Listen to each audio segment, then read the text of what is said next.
They called them the Ghost Girls, two identical twins so broken by trauma that 10 nannies had fled in terror within 6 months. The billionaire CEO mother had tried everything: therapists, specialists, medication. Nothing worked. Then a night shift janitor with calloused hands and a deaf son did what no expert could. He reached them in the silence. But this isn't a fairy tale about instant healing. This is about what happens when broken people find each other in the dark and refuse to let go. Stay until the end and comment what city you're watching from. I want to see how far this story travels. The emergency alarm echoed through the crystalline corridors of Horizon Elite Academy's daycare center at precisely 3:47 p.m. on a Tuesday that would change 5 lives forever.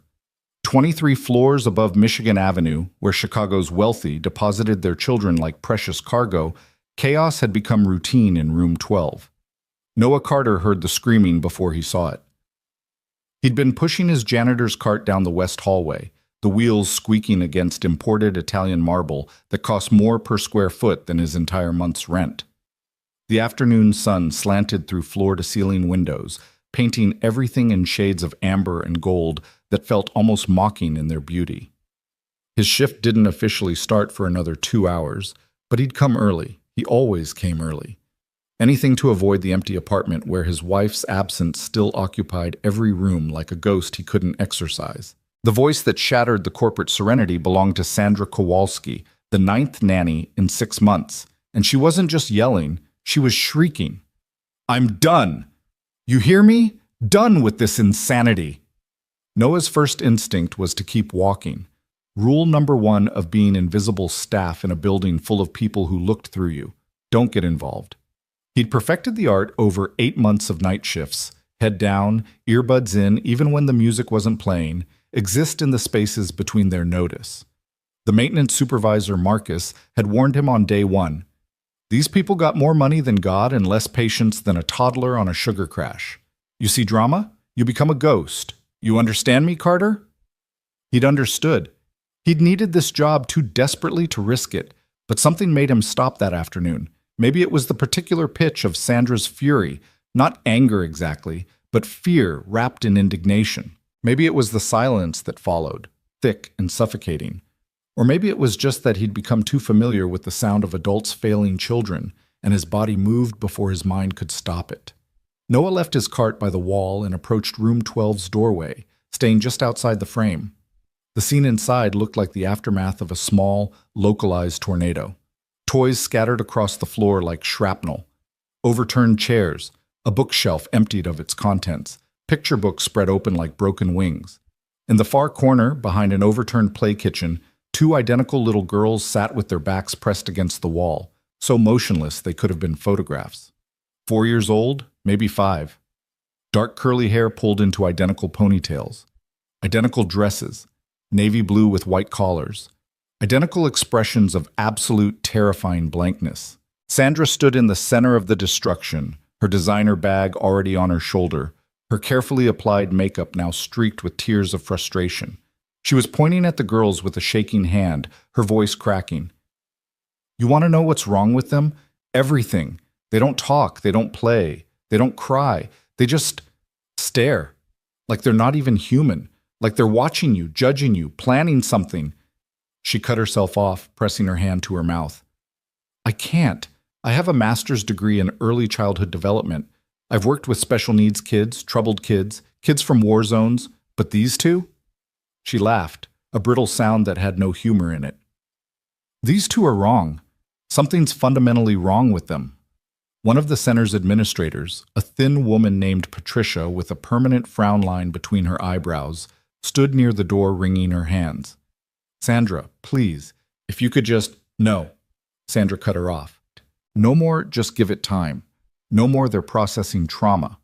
I'm not a therapist, I'm a nanny, and I will not spend another day with children who look at me like I'm an experiment. You know what one of them did this morning? Just walked up to me while I was cleaning up breakfast and whispered, actually whispered, 'You're going to leave like the others.'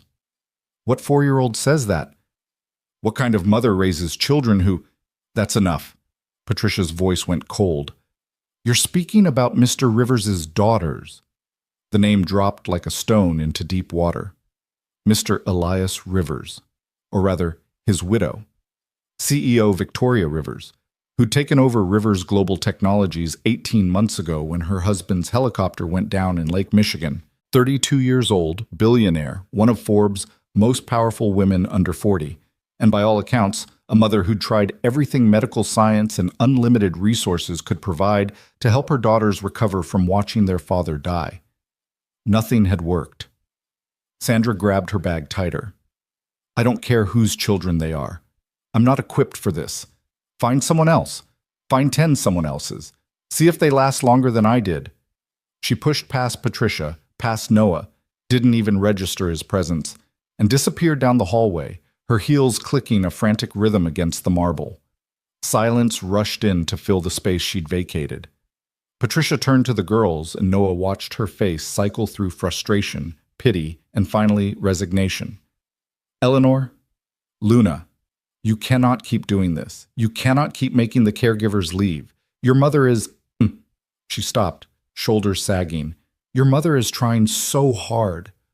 The twins didn't respond, didn't blink, just sat there like matching porcelain dolls, their small hands folded in their laps, their dark eyes fixed on something Noah couldn't see. He'd noticed before that they almost never looked directly at people, always slightly to the left or right, as if the actual person was too bright to see clearly. Patricia pulled out her phone, already dialing. This is Patricia Chen at the daycare center. I need to speak with Ms. Rivers immediately. Yes, I'll hold. She glanced back at the twins, and Noah heard her mutter under her breath, God help us all. He should have walked away then, should have retrieved his cart, minded his business, stayed invisible. Instead, he found himself stepping into the room. Patricia looked up, startled. Oh, you're one of the night custodians, aren't you? I'm sorry, we'll have this cleaned up before... I can do it, Noah said quietly. The cleanup. Give you time to handle things. She studied him for a moment, really looked at him, probably for the first time since he'd started working there. Noah knew what she saw. 32 years old, but looking older, the kind of tired that sleep couldn't fix. Dark blonde hair that needed cutting, kept short because longer hair required effort he didn't have. Gray eyes that used to smile more. Work clothes. Dark blue janitor's uniform with N. Carter embroidered over the pocket. Calloused hands that had built houses before they'd pushed brooms. That's very kind, Patricia said slowly. But I'm not sure. Ms. Chen? The voice on her phone crackled through. I have Ms. Rivers for you. Patricia's expression shifted immediately to something more professional. She nodded at Noah, permission or dismissal, he wasn't sure, and stepped into the hallway, already explaining the situation in the carefully diplomatic language of someone who'd had this conversation too many times. And just like that, Noah was alone with the ghost girls. He stood very still for a moment, aware that sudden movements might shatter whatever fragile equilibrium existed in this space. The late afternoon light coming through the windows had that particular golden quality that happened in Chicago right before dusk, when the whole city seemed to pause and hold its breath. Outside, far below, he could see traffic moving in silent rivers of red and white lights. Up here, the only sound was the faint hum of the building's ventilation system and his own breathing. The twins hadn't moved, hadn't acknowledged his presence at all. Noah had two choices: clean and leave, or something else. Something stupidly risky for a man who couldn't afford to lose his job, who had a son depending on him, who had no business getting involved in rich people's problems. But he'd seen that look before. That absolute stillness that wasn't calm, but survival. That desperate attempt to become so small, so quiet, so invisible that maybe the universe would forget to hurt you again. He'd seen it in the hospital mirrors after the accident, when his own reflection had looked like a stranger's. He'd seen it in his son's eyes those first terrible weeks, when Leo had woken up to a world that had taken his mother and his hearing in one violent moment. He'd seen what happened when adults looked at a traumatized child and decided they were the problem. Noah walked slowly to one of the overturned chairs, set it upright, and sat down. Not close to the girls, that would be threatening, but not by the door either. That would seem like escape was his priority. Somewhere in between, at an angle where they could see him without having to look directly at him. He didn't speak, didn't try to coax them out, didn't make promises or offer empty comfort. He just sat, After a moment, he reached down and began picking up the scattered toys, moving with deliberate slowness. A stuffed elephant, a set of wooden blocks, a picture book about a bear who was afraid of the dark. He handled each object with care, placing them gently into their proper bins and shelves. No judgment in his movements, no frustration, just quiet restoration of order. 5 minutes passed. 10. Outside, he could hear Patricia's muffled voice still on the phone, the conversation apparently going poorly based on the increasingly strained tone. Noah continued cleaning. He'd learned patience the hard way, in the months after the accident when Leo had stopped signing, stopped communicating at all. The therapist had said to give him time. The grief counselors had said to create safe spaces. Everyone had advice, but the only thing that actually worked was just being there. Present, patient, proving through action, not words, that he wasn't going anywhere. He picked up a plastic cup that had rolled under a table and noticed something, a slight shift in his peripheral vision. One of the twins had turned her head maybe 2 degrees in his direction, not looking at him directly but aware now, tracking his movements. Noah set the cup on the counter and crouched down to gather a collection of crayons scattered across the floor. Someone, probably Sandra, in frustration, had dumped out the entire art supply box. He began sorting them by color without really thinking about it, the repetitive task occupying his hands while his mind stayed quiet. Most people leave faster. The voice was so soft, Noah almost thought he'd imagined it. But when he looked up, one of the twins, he had no idea which one, was staring at him now. Actually staring, her dark eyes finally focusing directly on his face. He didn't react with surprise or excitement, just met her gaze calmly and said, "I'm not most people." The angry lady said we're wrong. This came from the other twin, her voice barely above a whisper, but steady, rehearsed almost, like she'd heard it enough times to claim it as fact. Noah placed a red crayon in the box, then an orange one, continuing his task. The angry lady was scared. Sometimes when people are scared, they say things that aren't true. "Are you scared?" The first twin again. "No." "Why not?" He considered the question seriously, giving it the weight it deserved. "Because I've met scared before. You two? You're not scary, you're just careful." Silence stretched between them, but it felt different now.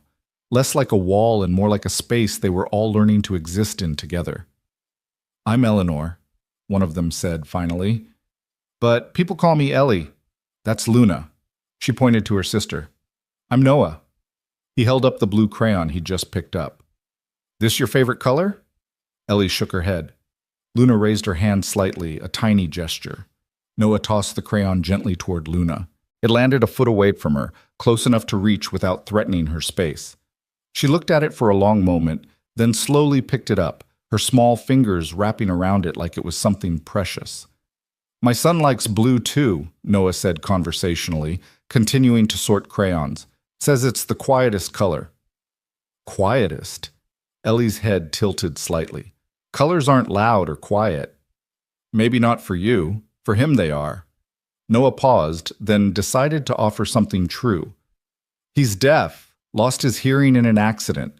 He says some colors feel loud in his head and some feel quiet. Blue's his favorite quiet one." Both girls were watching him now, their identical faces showing the first signs of genuine curiosity. "How does he talk?" Luna asked. "Sign language, like this." Noah raised his hands and signed his son's name, Leo. The letters came naturally now, after a year of learning, practicing, becoming fluent in the language his son needed him to speak. "That's beautiful," Ellie whispered. "Can you teach us?" Something in Noah's chest cracked open. "Yeah," he said. "I can teach you." He showed them a few simple signs. Hello, thank you, friend. Their small hands copied his movements with surprising precision, their faces losing that glazed, distant look for the first time. They were just kids. Just 2 little girls who'd been drowning, and everyone kept expecting them to save themselves. The door opened and Patricia stepped back in, her phone call clearly finished, her expression grim. She stopped short when she saw the scene. The room mostly cleaned, the girls sitting closer to Noah now, their hands moving in approximations of sign language while he patiently corrected their finger positions. "Mr. Carter," she said carefully, "what exactly are you doing?" Noah stood up slowly, brushing off his knees. "Just cleaning up, ma'am. The girls were helping me." Patricia looked between him and the twins, her professional mask slipping enough to show genuine confusion. "They were helping?" "They're good at it," Noah said simply. Ellie raised her hand and signed, "Thank you," to him, the gesture still clumsy but earnest. Luna did the same a second later. Patricia's eyes went wide. "They've never—" She stopped herself, regaining composure. "Ms. Rivers is on her way. She'll be here in 20 minutes. She wants to discuss options." Translation: she wanted to find another solution for her impossible daughters. Noah nodded. "I should get back to work then." "Wait." Patricia's voice stopped him at the door. She was studying him with a new intensity. "How long have you worked here?" 8 months? And you've never mentioned being able to work with special needs children." "Didn't know I could," Noah said honestly. "Never tried before." He could see her mind working, calculations being made. Then she pulled out her phone again. "Don't go far. Miss Rivers may want to speak with you." Noah felt a cold thread of anxiety wind through his gut. Speaking with Victoria Rivers seemed like a terrible idea for roughly 100 reasons, starting with, "She's your employer's employer," and ending with, "Stay invisible, remember?" But he nodded and stepped into the hallway, pulling the door mostly closed behind him. Through the gap, he could see the twins had gotten up and were exploring the room now, still quiet but moving at least, touching toys they'd ignored before, pointing things out to each other in whispers. He walked back to his cart, gripped the handle, and tried to process what had just happened. He'd been in that room maybe 30 minutes, had barely done anything except sit there and treat them like they were people instead of problems. And somehow, impossibly, it had been enough. His phone buzzed in his pocket. A text from Mrs. Chen, his neighbor who watched Leo after school. "Leo wants to know if you're bringing home pizza tonight. He's wearing me down with the puppy eyes." Noah smiled despite himself and typed back, "Tell him if he finishes his math homework, yes." 3 dots appeared then. "He says that's blackmail. I told him that's parenting. See you at 6. Noah glanced at his watch, 4:15 p.m. His actual shift started at 5 o'clock p.m. He should go prep his supplies in the custodial closet, review the checklist Marcus left him, be ready to work. Instead, he found himself lingering in the hallway, within earshot of room 12, waiting for he wasn't sure what.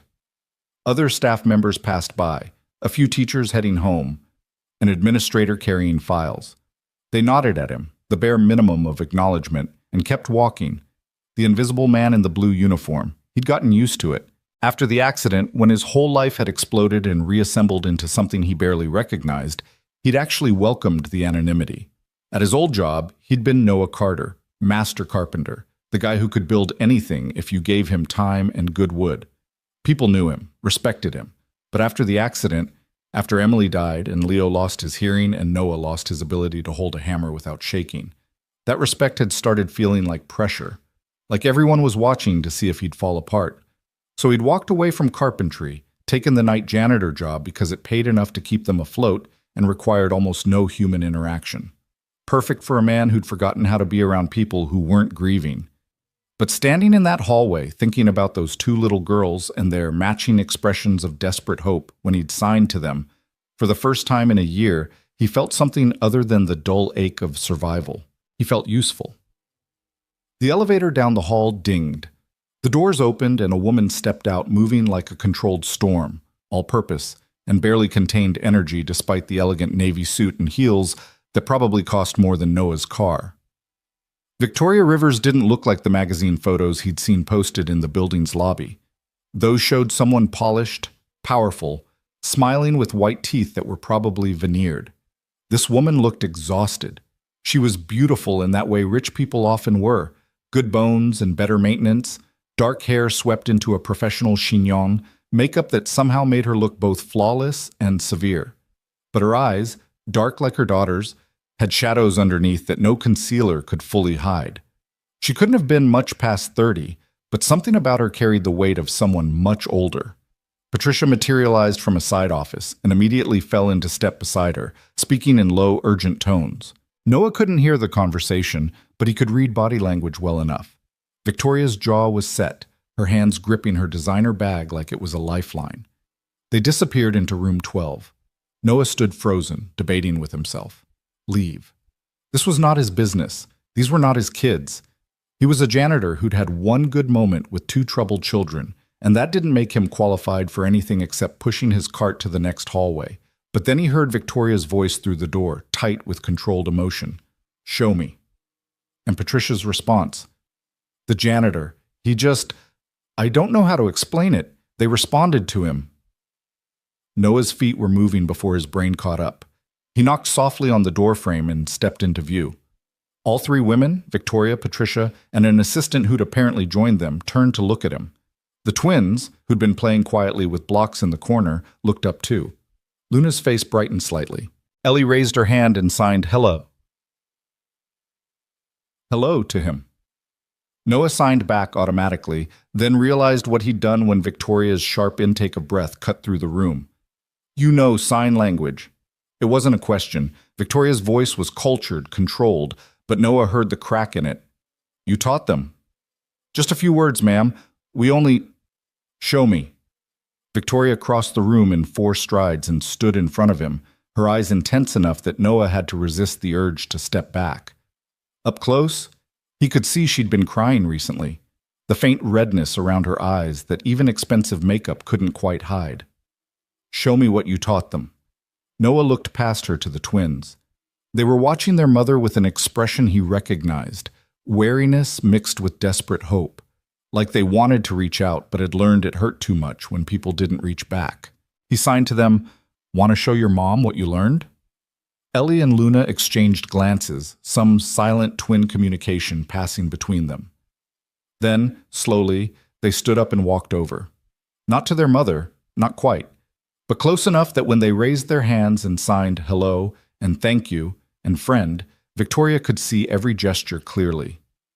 The sound Victoria made wasn't quite a sob, but it was close. She dropped to her knees, not caring that her expensive suit was hitting the floor, and reached out to her daughters. For a moment, Noah thought they'd pull away. Their body language had gone rigid, uncertain. But then Luna leaned in slightly, just a little, and Ellie followed. Victoria wrapped her arms around them carefully, like they were made of glass, and pressed her face into their hair. "You spoke," she whispered. "You finally spoke."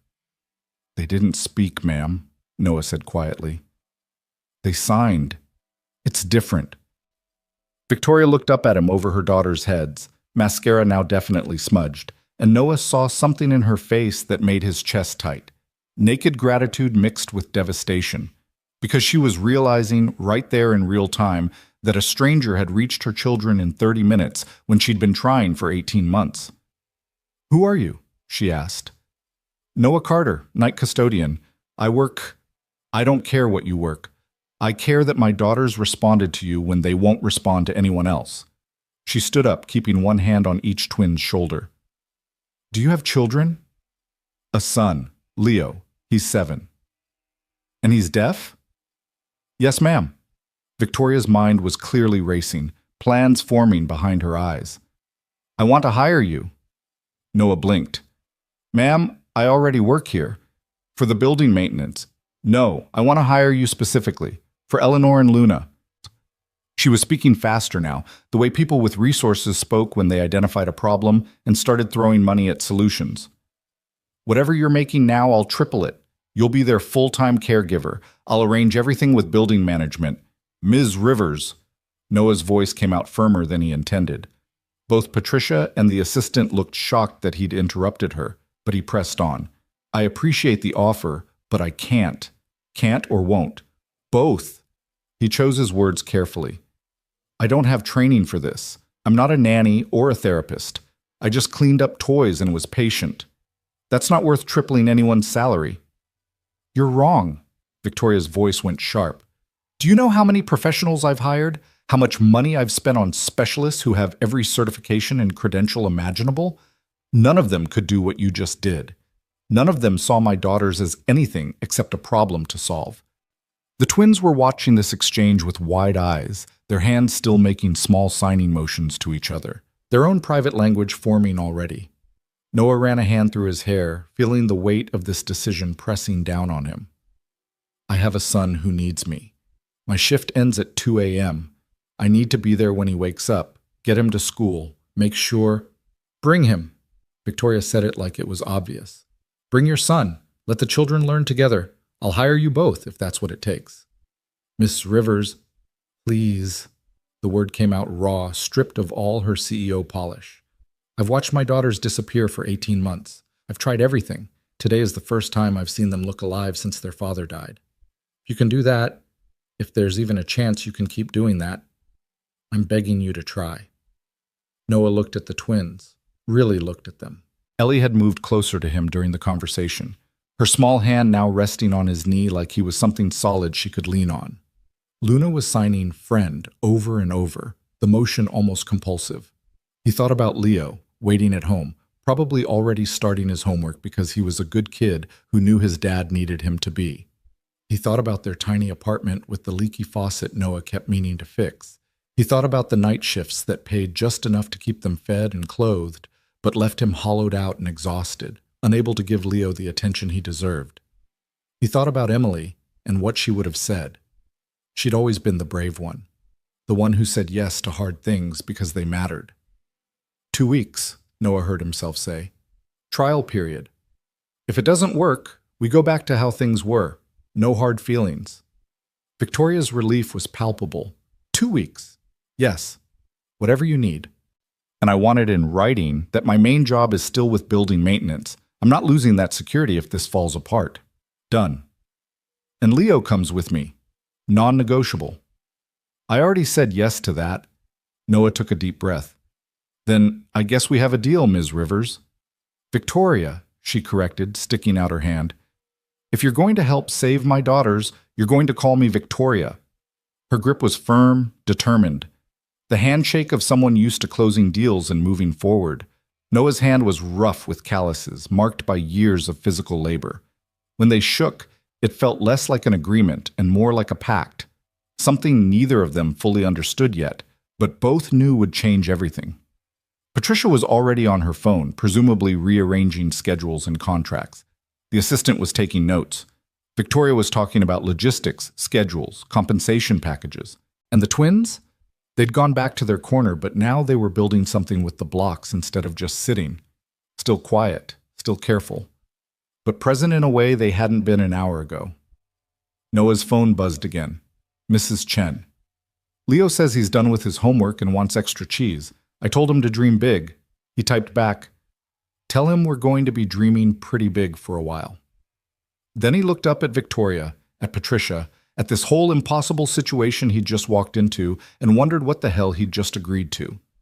But when Ellie looked over her shoulder and signed thank you to him one more time, something in his chest eased. Maybe this was crazy. Maybe he was setting himself up for failure. Maybe he'd lose his job and his stability and end up worse off than when he started. Or maybe, just maybe, he'd found a way to be useful again. To matter. To take all the pain of the last year and transform it into something that helped someone else survive their own darkness. Outside the windows, the Chicago sun was setting, painting the sky in shades of orange and gold. The ghost girls were still sitting in their corner, but they weren't ghosts anymore. They were just kids. Scared kids who needed someone to see them clearly. Noah had spent a year learning how to see his son clearly through silence and grief. Maybe he could do the same for 2 little girls who'd lost their voice when they lost their father. It wouldn't be easy. It wouldn't be quick. But standing in that room, watching the way Luna carefully handed her sister a blue block, and Ellie smiled, actually smiled, Noah felt something he hadn't felt in a long time. Hope. Fragile and uncertain, but hope nonetheless. So, Victoria said, pulling him back to the present, when can you start? Noah looked at his watch, 4:47 p.m. His shift started in 13 minutes. Leo was waiting at home for pizza. His whole carefully constructed life of routine and survival was about to be completely upended. Tomorrow, he said. I start tomorrow. Victoria nodded, already moving on to the next problem, the next solution. But before she turned away completely, she looked at him one more time, and Noah saw past the CEO, past the polished exterior, to the mother underneath. terrified and desperate, and clinging to the first piece of hope she'd found in 18 months. "Thank you," she said quietly. "You have no idea what this means." Noah just nodded, because he did know. He knew exactly what it meant to watch your child suffer and feel completely powerless to stop it. He knew what it meant to lie awake at 3 a.m. wondering if you were doing everything wrong, if you'd already failed them beyond repair. He knew what it meant to meet someone who saw your child as a person instead of a problem. As he left room 12 to start his actual shift, Noah passed his reflection in the hallway windows. For just a moment, he didn't look like a ghost anymore either. He looked like a man with a purpose, a man with something to lose, which meant he finally had something worth fighting for again. Behind him, through the closing door, he heard one of the twins laugh, a small sound, barely there, but real. And Noah thought, maybe we're all just scared kids in the corner, waiting for someone patient enough to sit with us in the silence until we remember how to speak. Maybe that's all healing ever is, someone refusing to leave until you remember you're not alone. He pushed his cart down the hallway toward the familiar rhythm of his night shift, knowing that tomorrow everything would change. The ghost girls had found their voice in silence. Now they just had to learn how to sing. Noah stood outside his apartment door at 6:43 p.m. with 2 pizzas balanced in one hand and his keys in the other, trying to figure out how to explain to his 7-year-old son that their entire life was about to change. Again. The key turned in the lock and he pushed the door open to find Leo sitting cross-legged on the living room floor, his homework spread out on the coffee table, still wearing his dinosaur t-shirt from school. Mrs. Chen sat on the couch knitting something that might have been a scarf, or might have been a very confused sweater. With her, you could never tell until it was finished. Leo looked up and his whole face transformed. He scrambled to his feet and ran over, signing rapidly. "Pizza! You actually brought pizza. Mrs. Chen said you were bluffing." "I never bluff about pizza," Noah signed back, setting the boxes on their small kitchen counter. "How was school?" Leo's hands moved in fluid, practiced motions. "Boring. We learned about the solar system, but I already knew everything because of the library books.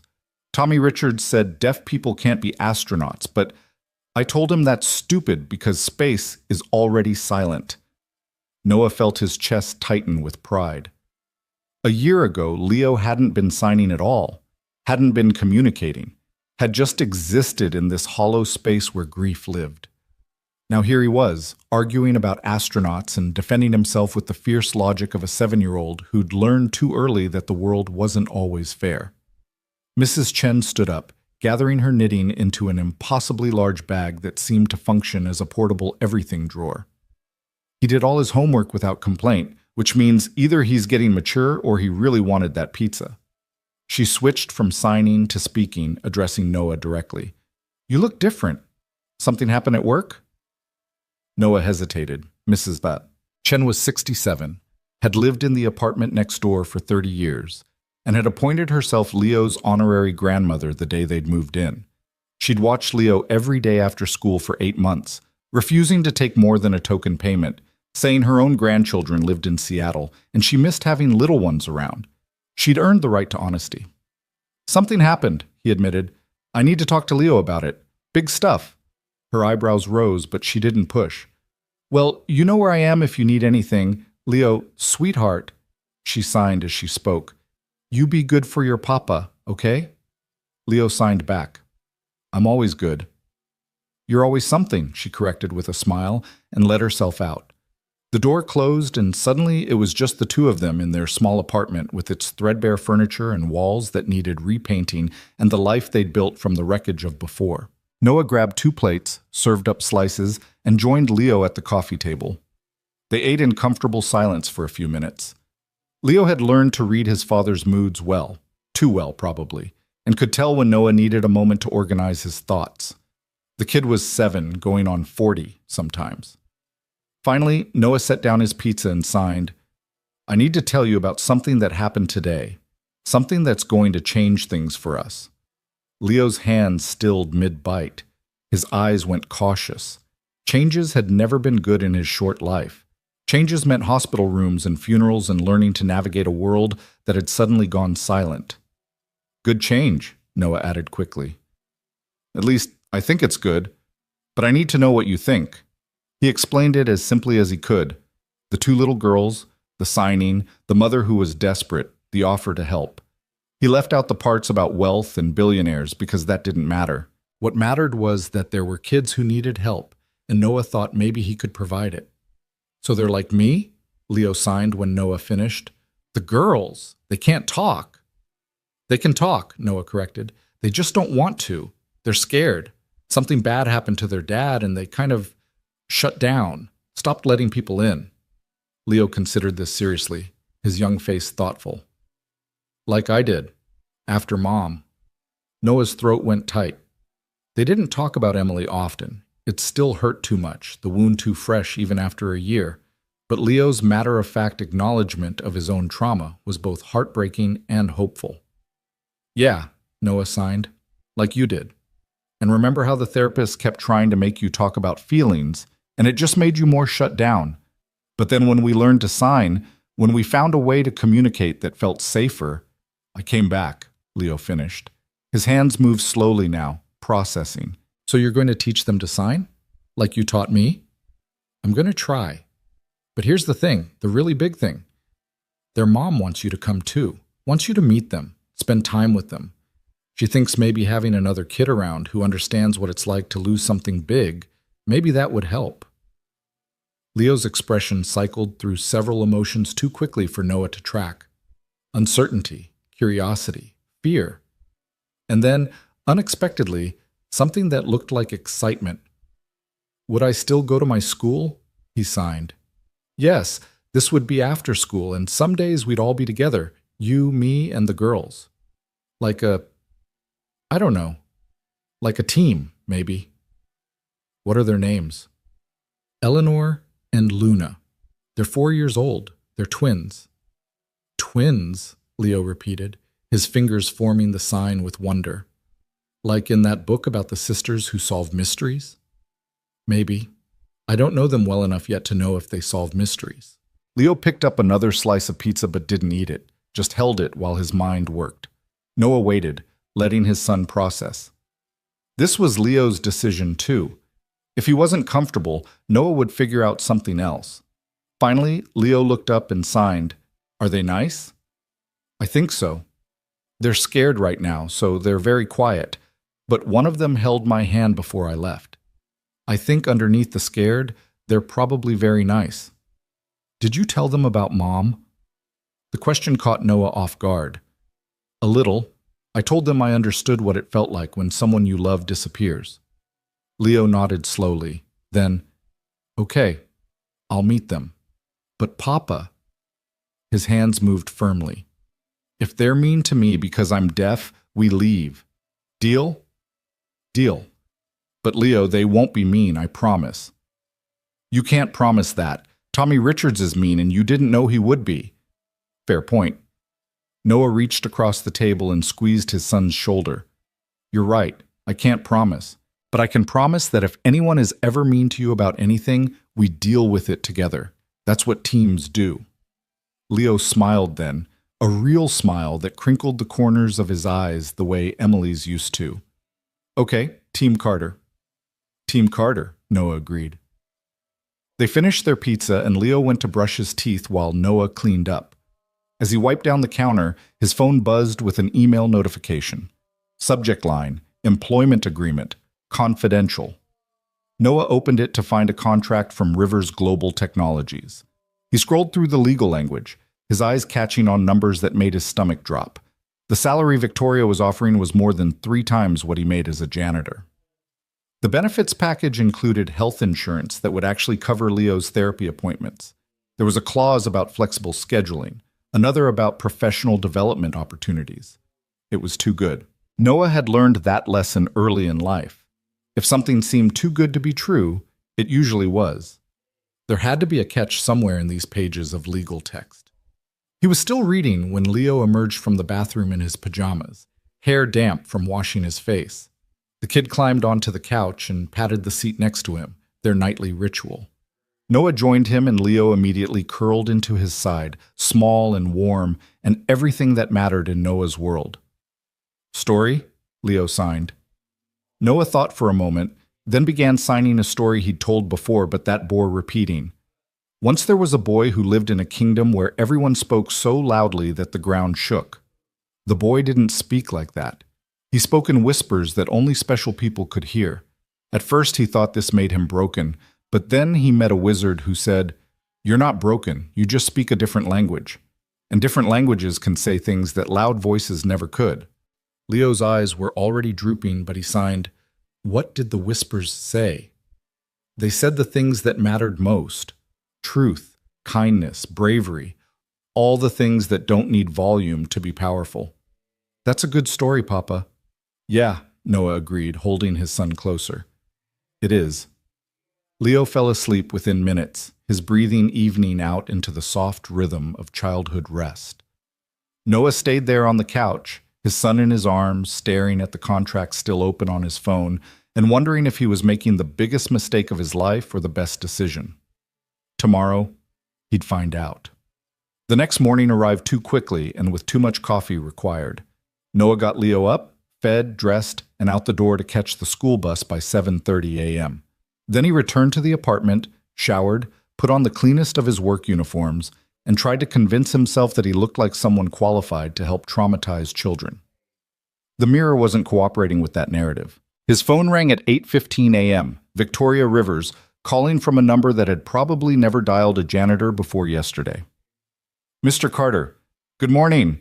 I wanted to confirm you're still planning to come in today." "Yes, ma'am. I thought I'd come by around 9 o'clock, if that works." "Perfect.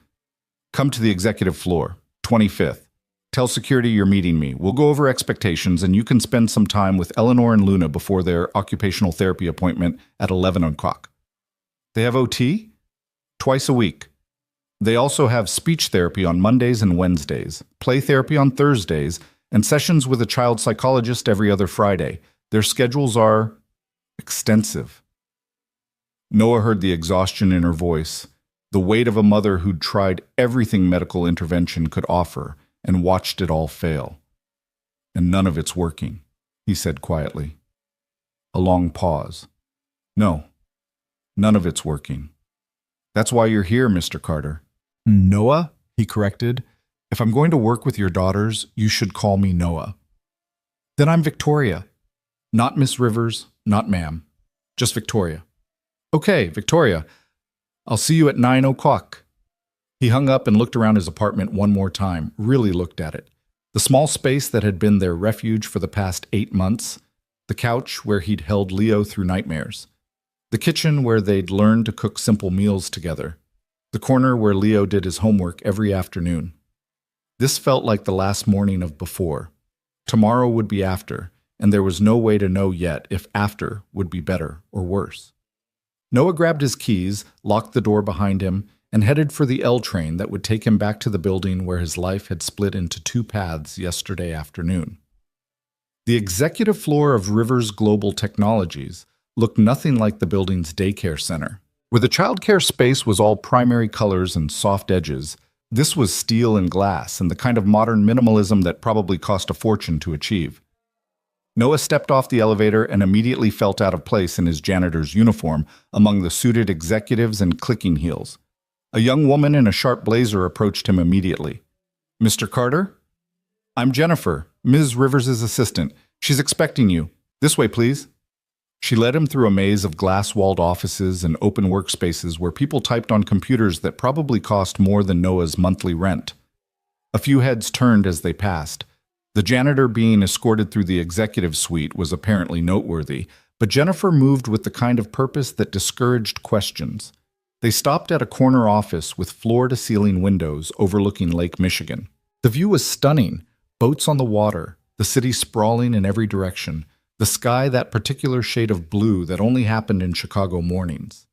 Victoria sat at her desk, her attention focused on a laptop screen, already dressed in another expensive suit. This one, charcoal gray that made her look both powerful and severe. When she glanced up and saw Noah, something in her expression softened fractionally. "Noah, come in. Jennifer, close the door, please."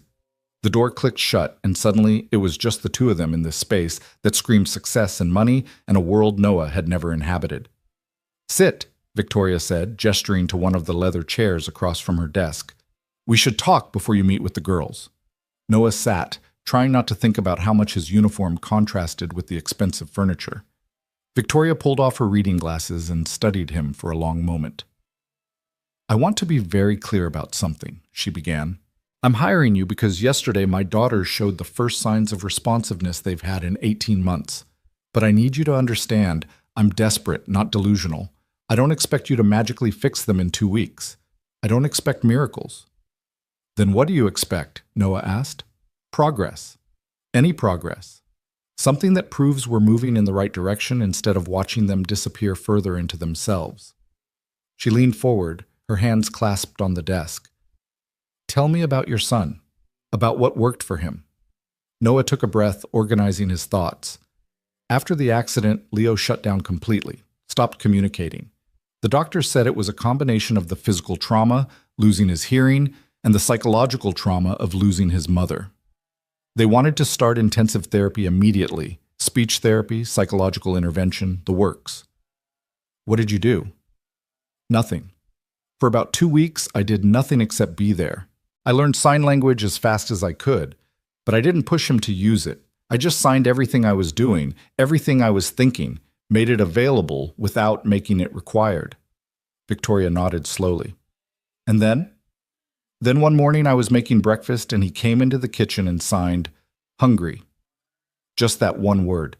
But it was the first time he'd communicated anything in 2 weeks. So I made him his favorite, chocolate chip pancakes, and while we ate, I signed stories. Didn't ask him to respond, just filled the silence with something he could access if he wanted to. How long before he came all the way back? Noah smiled sadly. He hasn't. Not all the way. There's a part of Leo that's still in that car, still watching his mother die, still processing what it means that his whole world changed in an instant. But he's present now. He engages. He's a kid who happens to be dealing with trauma instead of just a walking trauma case. And you think that approach will work with Eleanor and Luna? I think pushing them hasn't worked. So maybe giving them space while showing them safe ways to communicate, yeah, maybe that works. Or maybe it doesn't, and we're back where we started in 2 weeks. Victoria stood up and walked to the windows, her back to Noah, her silhouette sharp against the bright morning light. Their father was everything to them. Elias was... Her voice cracked slightly. He was the parent who did bedtime stories and tea parties. I was always working, always traveling, building this company, proving I deserved to lead it. And then he died, and suddenly I was all they had. Except I didn't know how to be what he was. I didn't know how to reach them. They're 4 years old, Noah said gently.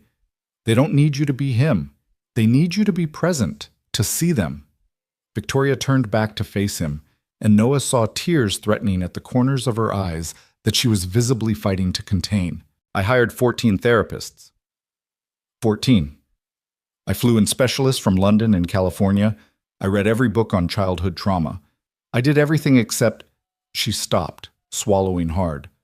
Except just sit with them, like you did. For 30 minutes, you did what I've been failing to do for 18 months.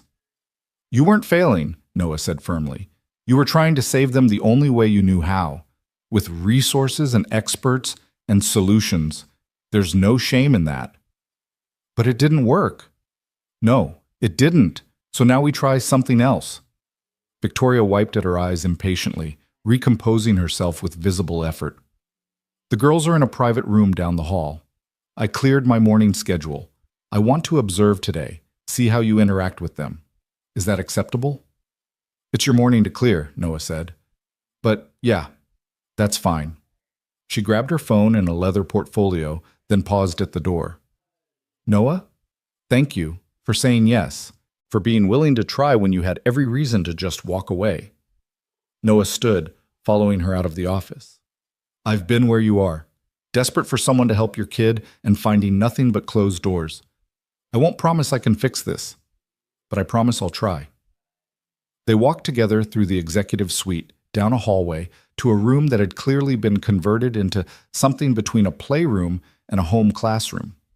The girls were already there, sitting on a soft rug, dressed in matching pink dresses today. A young woman sat nearby with a tablet. Another nanny, Noah assumed, the replacement for Sandra, who'd probably last a few more days before the silence drove her away too. Eleanor and Luna looked up when the door opened. Their expressions were carefully blank until they saw Noah. Then something shifted, a slight relaxation in their shoulders, a hint of light in their dark eyes. "Hello?" Noah signed, walking into the room slowly. "Remember me?" Both girls nodded. Luna signed back hello with more confidence than yesterday. Ellie just stared at him like she was afraid he might be a dream that would vanish. "I brought someone to meet you," Noah continued, signing as he spoke for Victoria's benefit. "My son, Leo. He's at school right now, but later today he's going to come here. Is that okay?" The twins looked at each other, that silent communication again, then back at Noah. Ellie signed, "Will he like us?" Noah's heart cracked. "He's going to love you. He's a little nervous because he hasn't met you yet, but I told him you're nice and you're learning to sign like he does." "We practiced," Luna signed shyly. "Last night. Mommy found videos." Noah glanced at Victoria, who looked slightly embarrassed. "YouTube tutorials on sign language," she admitted. "We watched for 2 hours." "That's good," Noah said. "That's really good. Want to show me what you learned?" For the next 20 minutes, the girls demonstrated their newly acquired vocabulary. Simple signs for family, feelings, basic objects. They were clumsy, often mixing up hand shapes, but the effort was genuine. More importantly, they were engaged, present, looking at Noah directly instead of past him. The new nanny sat forgotten in the corner, her tablet idle in her hands, watching this interaction with visible confusion. Victoria stood near the door, her professional mask cracking occasionally to show naked hope underneath. Noah worked with the girls patiently, correcting their hand positions, teaching new signs, building a vocabulary they could use to express what words couldn't reach. He told them about Leo, about how he loved dinosaurs and the color blue, about how he was brave even when things were scary, about how he'd taught Noah that being different wasn't the same as being broken. "He sounds nice," Ellie signed. "He is nice, and he's excited to meet you. A little scared too, but mostly excited." "Why scared?" Luna asked, her small hands forming the question carefully. "Because making new friends is always a little scary. What if they don't like you? What if you do something wrong? Those are the things he's worried about." The twins considered this. Then Ellie signed, "We're scared too. Of everything." The honesty of it hit Noah in the chest. "I know," he signed back. "Being scared makes sense. Scary things happened. But you know what I learned?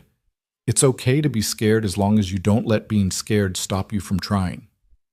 "Trying what?" Luna asked. "Trying to live. Trying to connect with people. Trying to remember that even though bad things happen, good things can happen too." Victoria made a soft sound from across the room. When Noah glanced at her, she was pressing her hand to her mouth, tears now openly falling. They worked together for another hour, signing, playing simple games, building trust through consistency and patience. Noah didn't push them to talk about their father or their feelings. He just created space for them to exist without pressure, without expectation, without the weight of adult desperation making every moment feel like a test they might fail. At 10:45, Victoria's phone alarm went off. "Occupational therapy," she said, her voice still rough with emotion. "We need to leave in 5 minutes." "Do you have to go?" Ellie signed to Noah, her small face falling. "For now, but I'll be back this afternoon. With Leo. We'll all meet together. Sound good?" Both girls nodded, though neither looked happy about the separation. As Noah stood to leave, Luna grabbed his hand, her small fingers wrapping around his calloused palm like he was an anchor she couldn't bear to release. "You'll come back?" she signed with her free hand. "I promise," Noah signed back. "Team Carter keeps promises." "Team Carter?" Ellie's head tilted. "That's me and Leo. We're a team.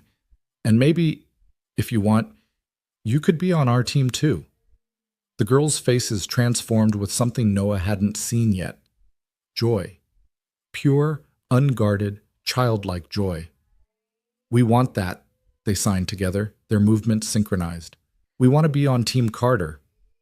Noah looked up at Victoria and saw her crying openly now, not bothering to hide it anymore. Her daughters had just volunteered to be part of something, had just reached out instead of pulling away. It was a beginning. Small, fragile, but real. As Noah left the room, he heard Luna whisper to her sister, actual words, not signs. He came back. He really came back. And Ellie whispered in response, maybe people can stay. Maybe not everyone leaves. Noah stood in the hallway for a moment, letting those words sink in. That's what this was really about, wasn't it? Teaching 4-year-olds that loss didn't mean abandonment was inevitable, that trust could be rebuilt, that love could exist without the constant terror of it being ripped away. Victoria joined him in the hallway, her mascara ruined, her CEO composure completely shattered. They spoke, she breathed. They actually spoke to each other. Words. Baby steps, Noah cautioned. This doesn't mean they're suddenly fixed. I don't need fixed. I just need forward motion. And what just happened in there, that was forward. She reached out and gripped Noah's arm with surprising intensity. Whatever you're doing, keep doing it, please. I'm not doing anything special, Victoria.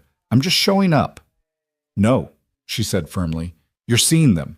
You're treating them like people who have something to say instead of problems that need solving. And somehow, impossibly, that's everything. They stood there in the hallway of the executive suite, a billionaire CEO and a janitor who'd stumbled into being something else, both of them understanding that they were standing at the beginning of something neither could fully predict or control. I need to pick up Leo from school at 3:00, Noah said finally. We'll come back here around 3:30? Perfect. I'll clear my afternoon. Victoria, you can't clear every afternoon. You run a company. I'm the CEO. I'll do whatever I need to do. Her voice was steel underneath the emotion. Nothing matters more than this, than them. I've missed 18 months of their lives being the CEO. I'm not missing any more. Noah nodded, understanding. Sometimes priorities shifted, and the only question was whether you shifted with them or kept moving in the wrong direction out of stubbornness. He left the building and spent the afternoon at a coffee shop, researching child trauma, reading articles about selective mutism, watching videos about play therapy techniques. He wasn't a professional and never would be, but he could at least be educated, could at least understand what he was walking into. At 2:45 p.m., he headed to Leo's school, arriving just as the final bell rang.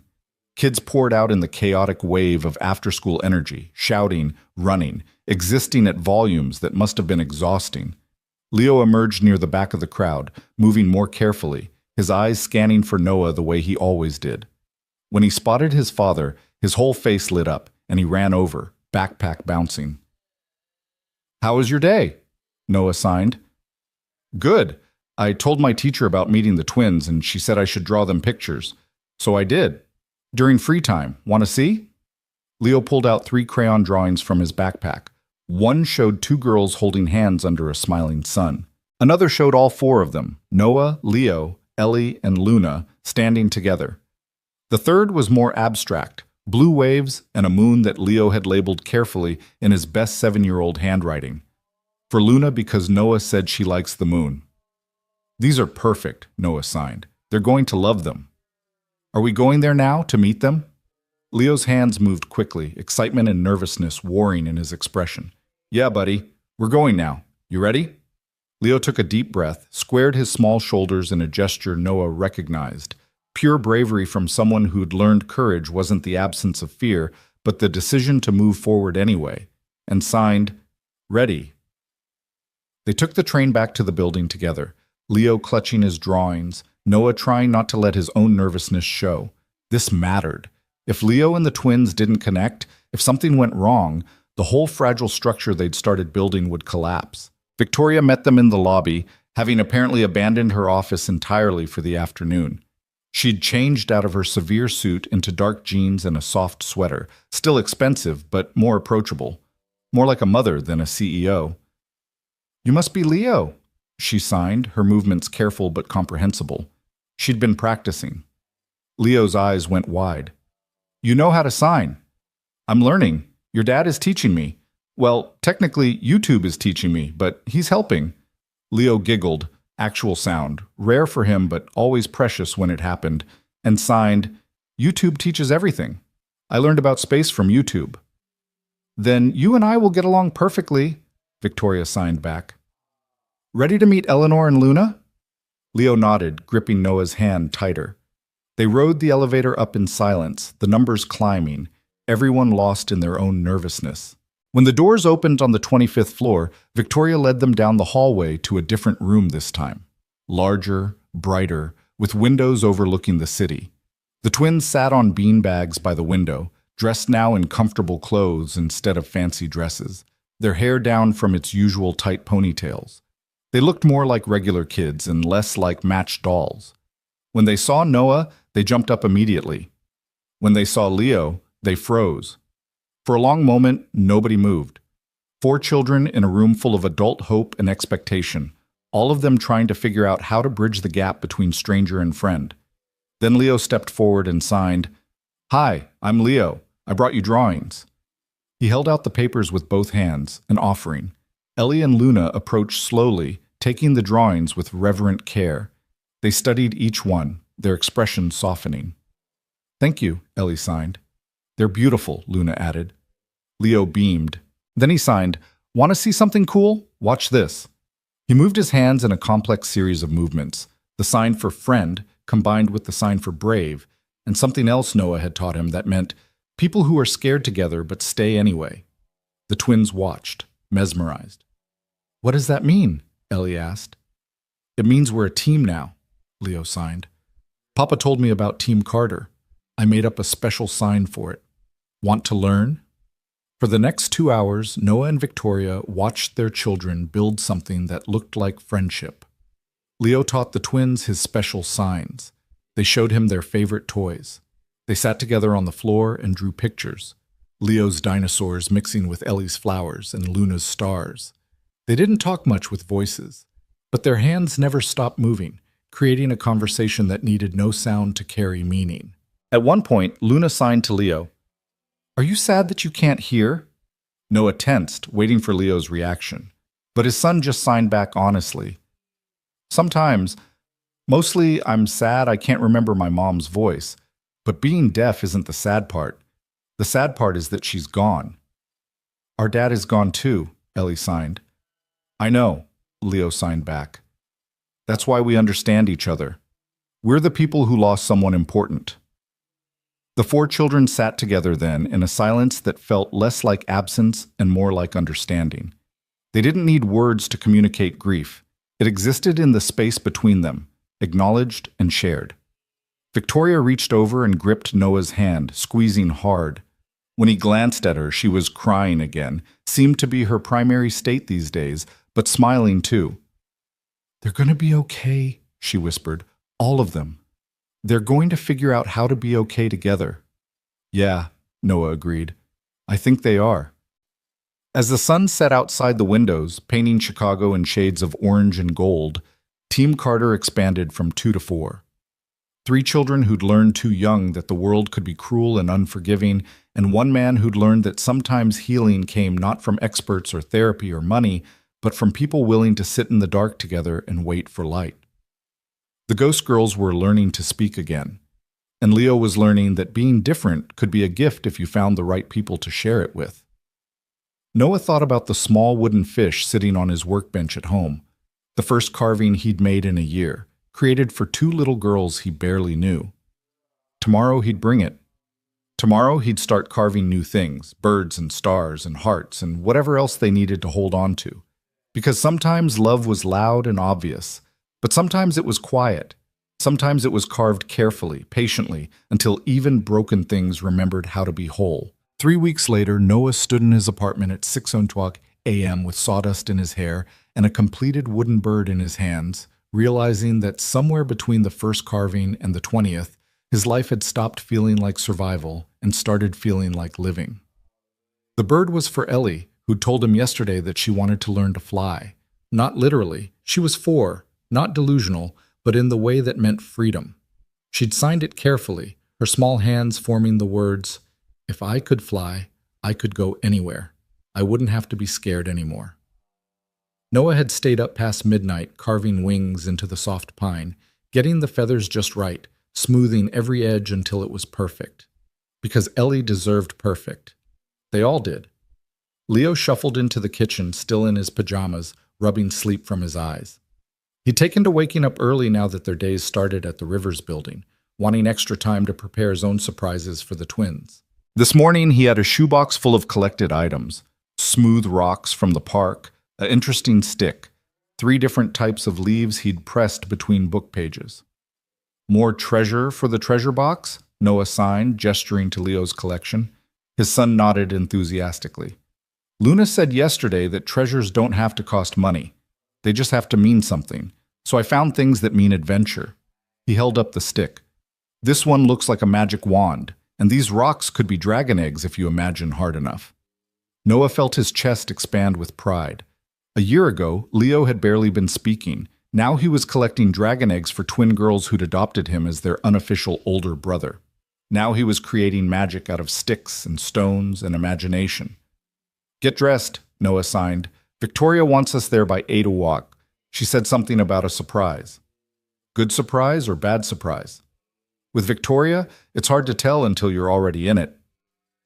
They'd learned that about her over the past weeks. Victoria Rivers was a woman who operated at 2 speeds, complete control or barely contained chaos. There was no middle ground. She'd throw herself completely into whatever she deemed important, which currently meant her daughters, and by extension Team Carter, with an intensity that was both admirable and occasionally exhausting.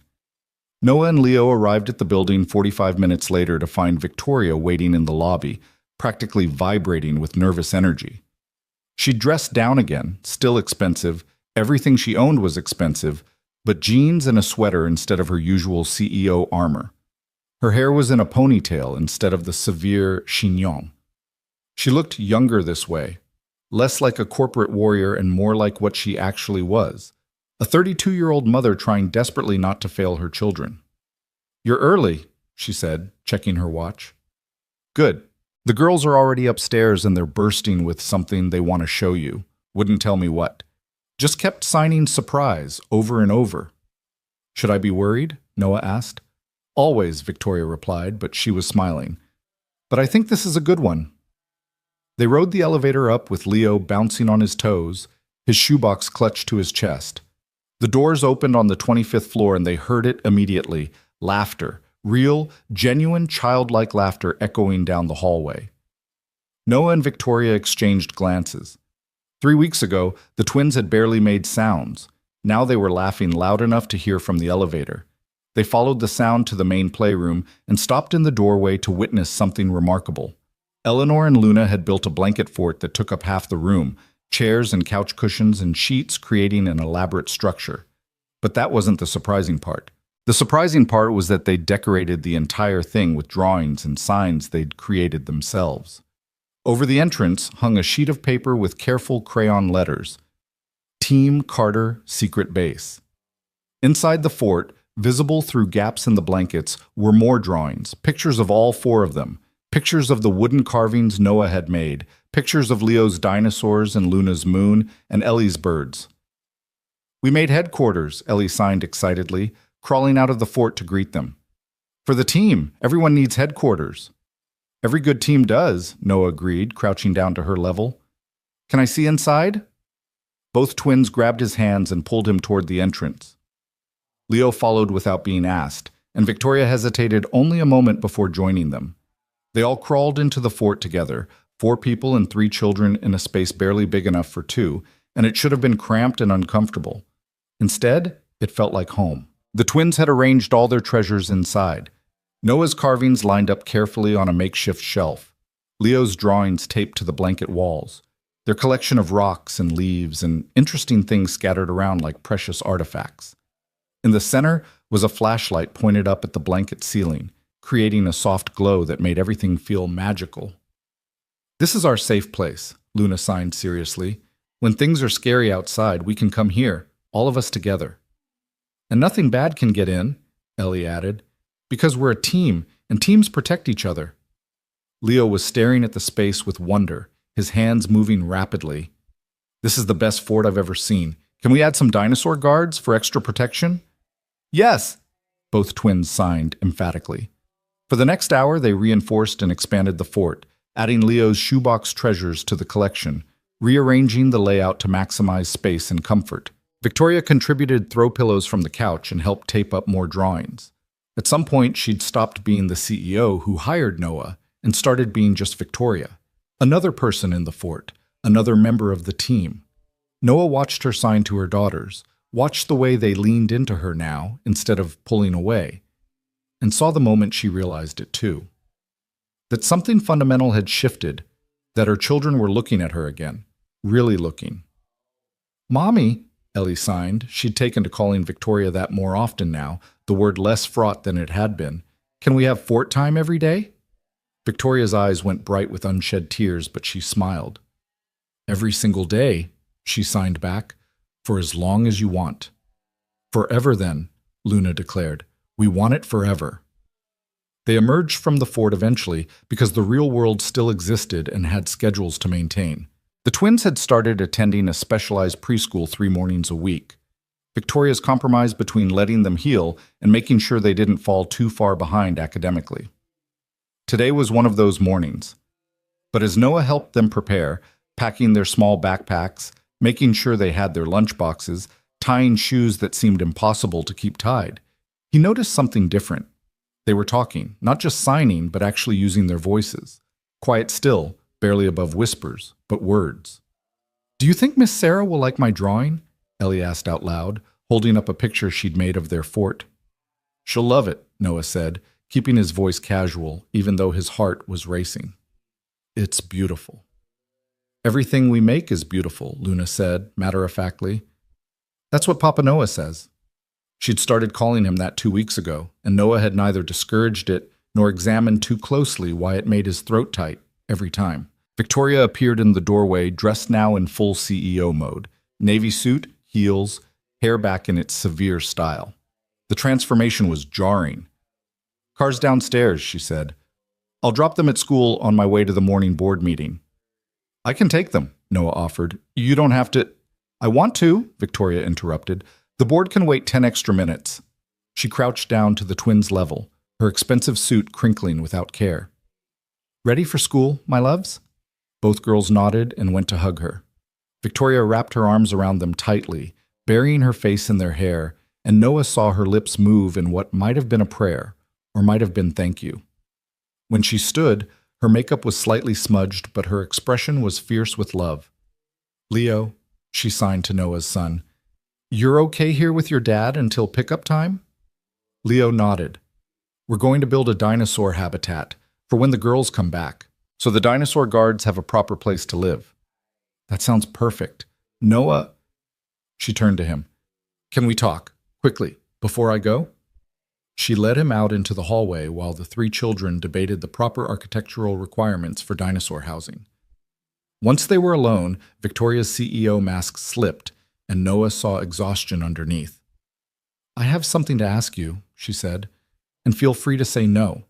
In fact, probably you should say no because it's insane and crosses about 16 professional boundaries." "You're not selling this well," Noah observed. She laughed, short and sharp. "Fair. Okay, here it is. I want you and Leo to move into my house." Noah blinked. "I'm sorry, what?" "My house, it's massive. 8 bedrooms, more space than 3 people could ever use. You and Leo are here anyway from 8 o'clock a.m. until 6 p.m. most days.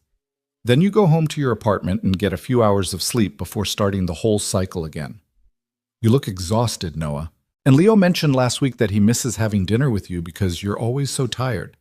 "Victoria, let me finish. The girls ask for you every morning before you arrive and cry when you leave at night. They want you there. Leo wants to be there. And honestly," her voice cracked slightly, "I want you there too. Not in a weird way," she added quickly.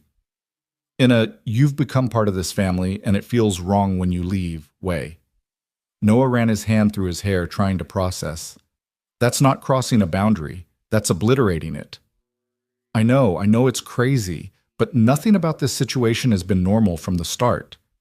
Why start now?" She was speaking faster now, the way she did when pitching ideas in meetings. He'd observed her on conference calls enough to recognize the pattern. "Separate wing of the house, complete privacy. You'd still get paid your salary. This isn't about money. It's about proximity, about making this work better for everyone, especially the kids. You don't even know if Leo and I are compatible with living in your space. We're loud sometimes. He practices his drums. There's a soundproof music room that hasn't been used in 2 years. Problem solved. We have completely different lifestyles. You're a billionaire CEO, and I'm a janitor who... A janitor who saved my daughter's lives, Victoria interrupted fiercely, who gave me my family back, who treats my children like they matter instead of like problems to solve. Do you think I care about lifestyles and compatibility when you've given me something money couldn't buy? Noah leaned against the wall, overwhelmed. This is a lot, Victoria. I know. Think about it. Talk to Leo. No pressure. She checked her watch. I have to go or the board will stage a mutiny. But Noah, she gripped his arm. Consider it, please. Because I think we're building something good here. Something that works. And I don't want to lose it just because we're following rules that don't actually apply to us. She swept back into the playroom, collected her daughters with kisses and reminders to listen to their teacher, and disappeared down the hallway in a click of expensive heels and the faint scent of perfume that probably cost more than Noah's monthly rent. Noah stood in the empty hallway for a long moment, trying to figure out what had just happened. Move into Victoria Rivers' house, live with a billionaire, raise 4 kids together under one roof like some kind of modern Brady Bunch situation except with more trauma and better real estate. It was insane. It was also tempting. He thought about his apartment with its leaky faucet and thin walls and the constant anxiety about making rent. He thought about Leo's face every night when they left the Rivers building, how reluctant he was to go, how he'd started asking, "Can't we stay just a little longer?" He thought about the twins crying when they left, and how Victoria always looked a little lost after they'd gone, like the house was too big and too quiet without them. He thought about Team Carter, and whether teams were stronger when they lived together or when they maintained boundaries. Leo poked his head out of the playroom. "Papa, you okay? You're standing in the hallway looking confused." Noah signed back. "I am confused. Victoria asked us something big, and I don't know what to think about it." "What did she ask?" "She asked if we want to move into her house, live there with her and the twins." Leo's eyes went wide. Then he signed slowly, carefully. "Like a family? All of us together?" "Sort of, kind of. It's complicated." "Do you want to?" Leo asked. Noah started to give some adult answer about considering all the factors and making responsible decisions. Then he stopped and just told the truth. "Yeah, buddy, part of me really wants to." "Then why is it complicated?" "Because I'm scared. What if it doesn't work? What if we move there and it falls apart, and then we've disrupted everything?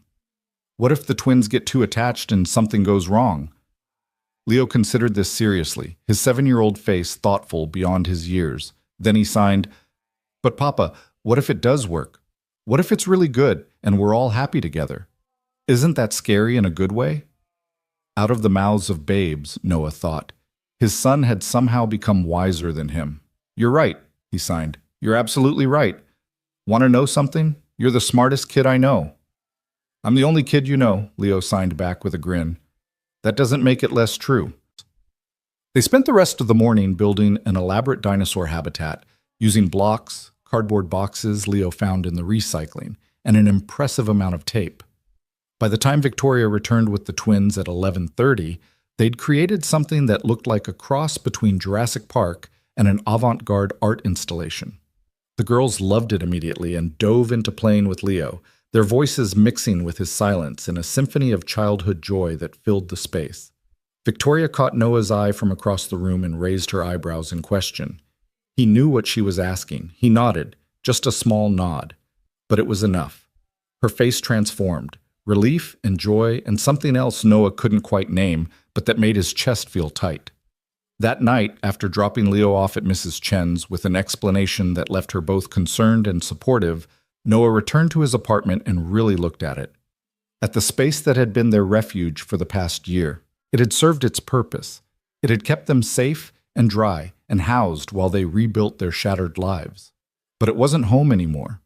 Home had somehow become a playroom with a blanket fort, 3 kids laughing while they built dinosaur habitats, and a woman who'd started as his employer but had become something else entirely.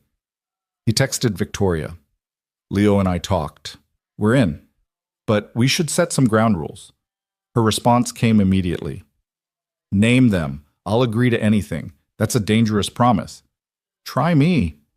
Noah smiled and typed. Okay. Rule 1. Leo and I pay rent. Not market rate because I'm not delusional, but something. This has to be equitable. Rule 2. You don't change how you parent your kids just because I'm there. And I don't change how I parent Leo. We're still separate families living together, not one blended unit. Not yet, anyway. Yet. I like that word. Rule 3.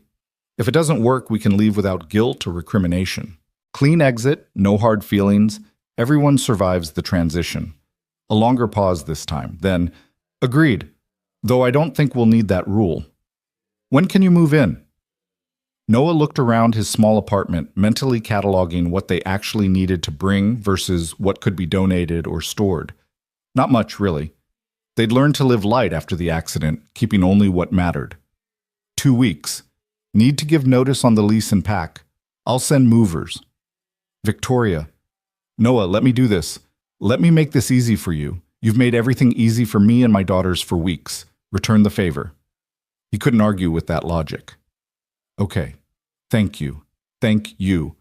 You have no idea what this means to us. To me. Noah set down his phone and walked to his workbench where half-finished carvings waited. A bird for Ellie, a moon for Luna, a new dinosaur for Leo, and one more piece he'd been working on late at night when sleep wouldn't come. 2 adult figures and 3 children standing together, holding hands. He picked up the unfinished carving and studied it in the lamplight. He hadn't been sure why he was making it, hadn't wanted to examine the impulse too closely. Now he understood. He'd been carving the future, the thing they were all building together, whether they admitted it or not.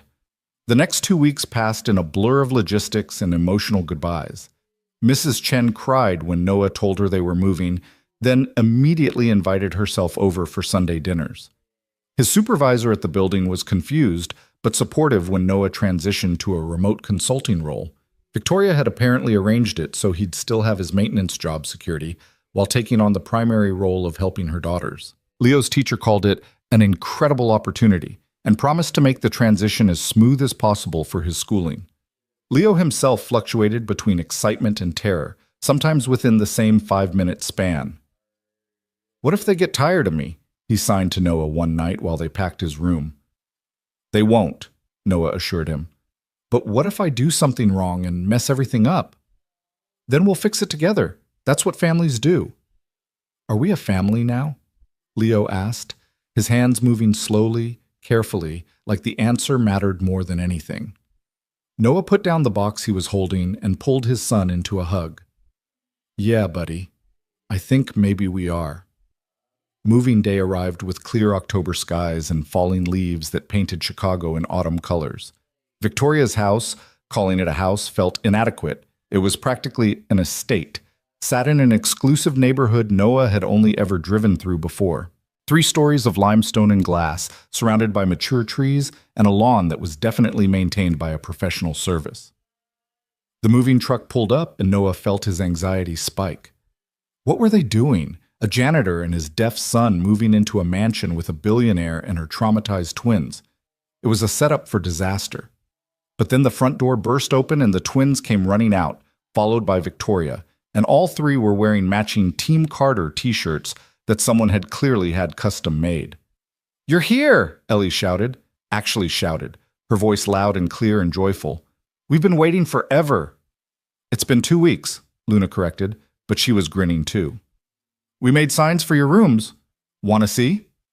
Leo had already jumped out of the car and was being pulled toward the house by both twins, signing rapidly about dinosaurs and forts and all the space they'd have to build things. Noah followed more slowly, carrying the box of precious items, his woodworking tools, Emily's photograph, Leo's baby book. Victoria waited for him at the door, her expression nervous. "Welcome home," she said softly. Home. The words settled over Noah like a blanket, warm and unfamiliar and right. "Show me around?" he asked.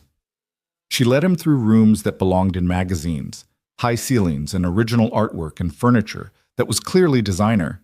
But underneath the wealth were signs of real life. The twins' artwork taped to the kitchen fridge, a pile of work files on the dining room table, children's books scattered across the living room couch.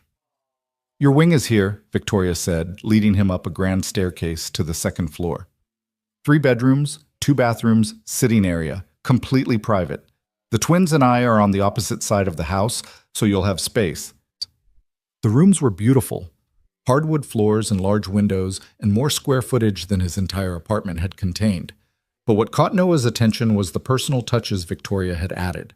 In Leo's room, a drum set sat in the corner next to shelves already filled with books about space and dinosaurs. In Noah's room, someone had set up a woodworking bench by the window with natural light and a view of the garden. "You didn't have to do all this," Noah said, his throat tight. "I wanted to. I want you both to feel like this is your home, not just a place you're staying."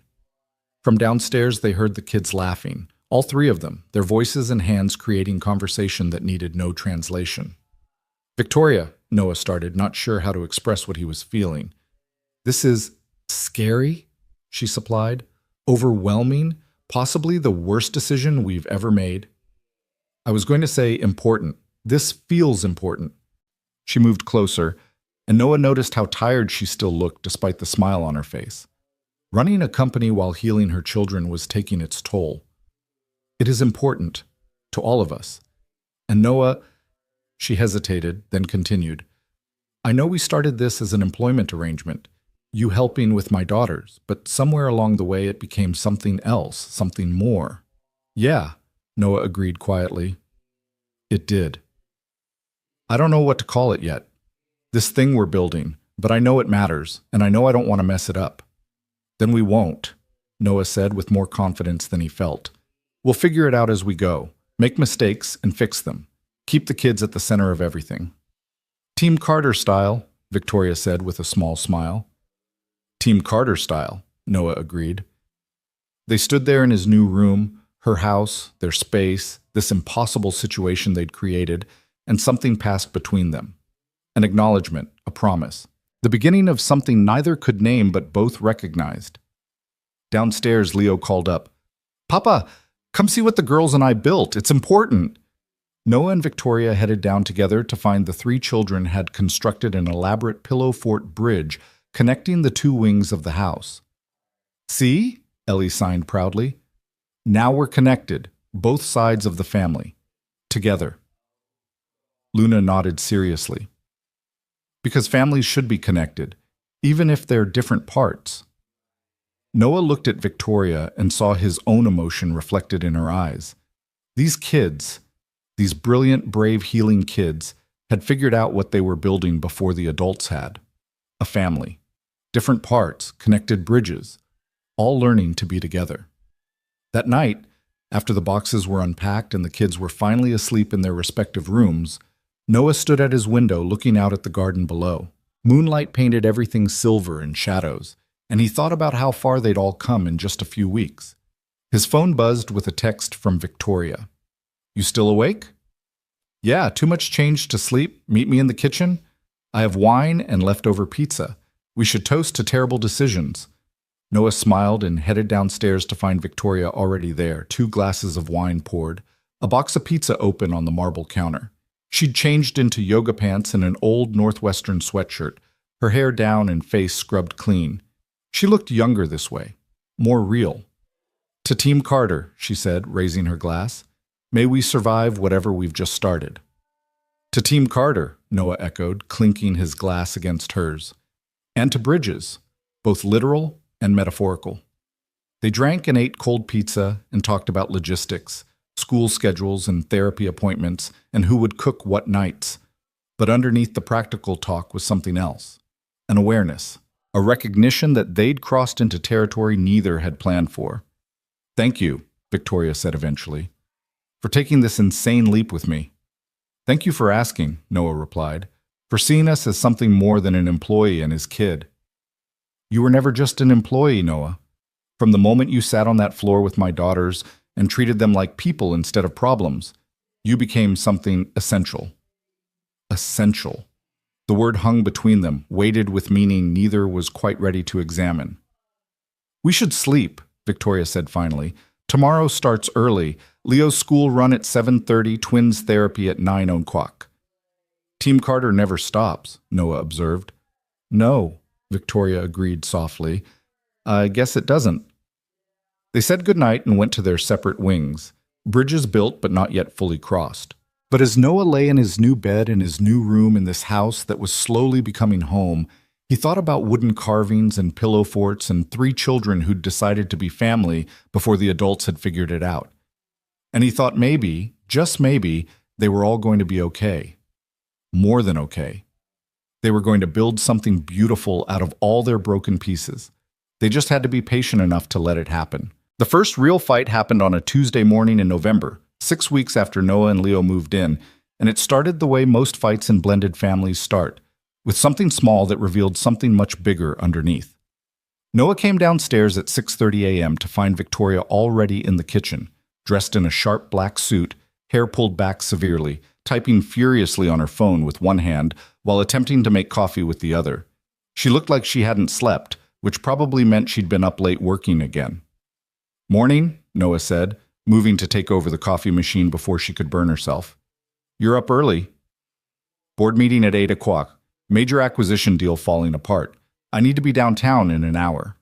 She didn't look up from her phone, her fingers still flying across the screen. The twins have their developmental assessment today at 10 a.m. Can you take them? Of course, that's what I'm here for. And Leo has that field trip to the planetarium. Permission slip is on the counter, needs to be signed, and he needs lunch money. Got it. And someone from the preschool called yesterday about Ellie. Something about her not participating in group activities. They want to schedule a conference call. Noah poured 2 cups of coffee, sliding one toward Victoria. She finally looked up, and he saw the exhaustion in her eyes, the tight set of her jaw. She was running on fumes and determination, neither of which was sustainable. Victoria, he said gently, when's the last time you slept a full night? I don't remember. Does it matter?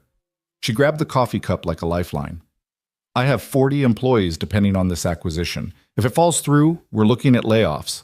Real people losing real jobs. So no, sleep isn't exactly a priority right now. Your daughters need you to be present, not exhausted. The words came out sharper than Noah intended. Victoria's head snapped up, her expression going from tired to defensive in an instant. Excuse me? My daughters have me every evening, every weekend. I've rearranged my entire life around them. And you're still trying to be CEO of a billion-dollar company at the same time. You can't do both at 100%. I'm not asking for permission about how to run my life, Noah. I'm asking you to take my daughters to their appointment because that's literally your job. The word job landed like a slap. Noah felt something cold settle in his chest. Right, my job. I forgot that's all this was. That's not what I meant. Isn't it? Because it sounds like when things get complicated, you remind me that I'm staff, that I work for you. Victoria's coffee cup hit the marble counter harder than necessary.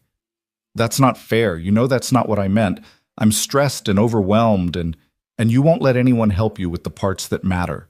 You let me handle the kids, but you won't let me handle you. The kitchen went silent except for the coffee machine's final gurgle. Victoria stared at him, her expression cycling through anger, hurt, and something else Noah couldn't identify. Handle me? Her voice was quiet now, dangerous. I don't need handling, Noah. I need... She stopped, swallowed hard. I need to go to work. She grabbed her briefcase and her phone and walked out of the kitchen without looking back. Noah heard the front door close a moment later, then the sound of her car starting in the driveway. He stood in the expensive kitchen of her expensive house and felt like an idiot. Papa? Noah turned to find Leo standing in the doorway in his pajamas, his expression worried. He signed, Are you and Victoria fighting? We had a disagreement, Noah signed back, trying to keep his hand steady. It's okay, adults do that sometimes. Mom and you used to disagree, Leo signed slowly, remembering. Before the accident, but you always fixed it. Yeah, buddy, we did. So you'll fix this too? With Victoria? Noah pulled Leo into a hug, breathing in the little boy's smell of him, shampoo and sleep and innocence. Yeah, I'll fix it. I promise. But as he made breakfast and got Leo ready for school and woke the twins for their assessment, Noah wasn't sure how to fix something when he didn't fully understand what was broken. Was Victoria right? Was he overstepping? He was living in her house, helping raise her children, but what was he actually to her? An employee? A friend? Something more that neither of them had the courage to name? The twins were quieter than usual at breakfast, picking at their pancakes. Children always knew when the adults were off balance, and Ellie and Luna had become particularly attuned to emotional undercurrents after 18 months of living in the aftermath of their father's death. "Is Mommy okay?" Ellie signed to Noah. "She left without saying goodbye." "She had an important meeting," Noah explained. "She was in a hurry, but she loves you both very much." "She's always in a hurry now," Luna said softly, speaking instead of signing. "She says she's here, but her brain is always somewhere else." Out of the mouths of babes again. Noah crouched down between their chairs. "Your mom is trying really hard to do everything perfectly. Sometimes adults do that. They think they have to be perfect all the time or they're failing, but nobody can be perfect." "Are you mad at her?" Ellie asked. Noah considered lying, then decided honesty was better. "I'm frustrated, but frustrated isn't the same as mad. It means I care about her and I want to help, but I don't know how."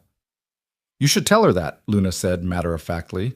"When Ellie and I are frustrated with each other, we talk about it. That's what you taught us." Noah smiled despite himself. "You're absolutely right. That is what I taught you, and I should probably take my own advice." He got them to their developmental assessment on time, sat through the hour-long evaluation, where both girls demonstrated remarkable progress in communication and social-emotional regulation, and tried not to think about Victoria's expression when she'd called this his job. The developmental specialist, Dr. Martinez, was effusive in her praise. "Mr. Carter, I have to tell you, in 20 years of doing these assessments, I've rarely seen this kind of turnaround.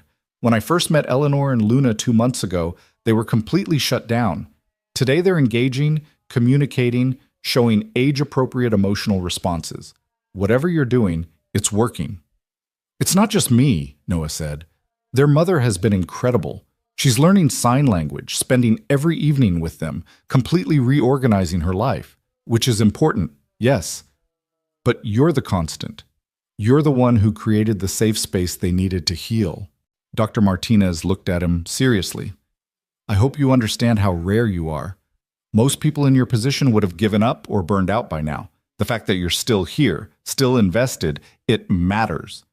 Noah thanked her and left with the twins, but her words rattled around in his head. Still here. Still invested. Was that what Victoria thought was in question? Did she think he was going to leave? That afternoon, after picking up Leo from his field trip and getting all 3 kids settled with a movie, Noah finally checked his phone to find 17 missed calls and 32 texts. Most were from Victoria. The first few were apologetic. "I'm sorry. That came out wrong. Can we talk when I get home?" Then increasingly worried, "Noah, please respond. I know you're mad, but I need to know you're okay." Then almost desperate, "The assessment was at 10. It's 2 p.m. Are the girls okay? Is something wrong?" Noah felt guilt wash over him. He'd been so caught up in his own hurt feelings that he hadn't thought about how his silence would affect her. He typed quickly, "Everyone's fine. Assessment went great. Girls did amazing. We're home. Sorry I didn't respond sooner." 3 dots appeared immediately, then, "Can we talk?" "Really talk? I'll leave work now. Your board meeting." "Screw the board meeting. This is more important." Noah stared at his phone for a long moment, then replied, "Okay, come home." She arrived 45 minutes later, still in her suit but somehow looking more disheveled than she had that morning. Her hair was falling out of its ponytail, her makeup smudged, and she was carrying her heels in one hand. The kids were still engrossed in their movie, so Noah met Victoria in the kitchen, the scene of their earlier crime. "I'm sorry," she said immediately. "What I said this morning about your job, that was cruel and wrong and the opposite of what I actually feel." "What do you actually feel?" Noah asked. Victoria set down her heels and her briefcase and leaned against the counter, suddenly looking small despite the power suit and the mansion around them.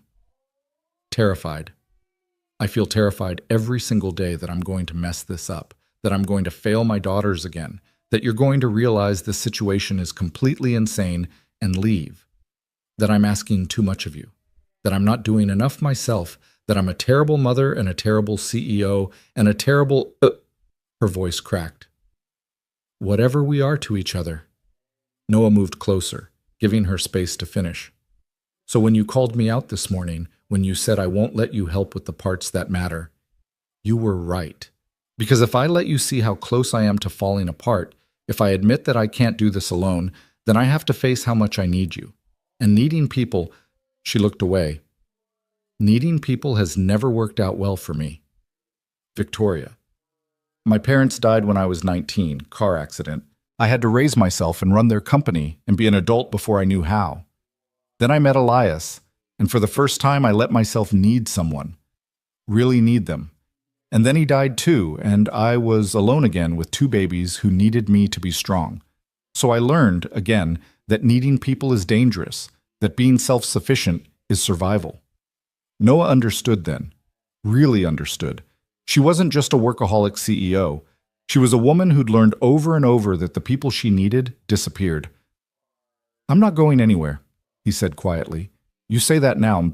I'm not going anywhere.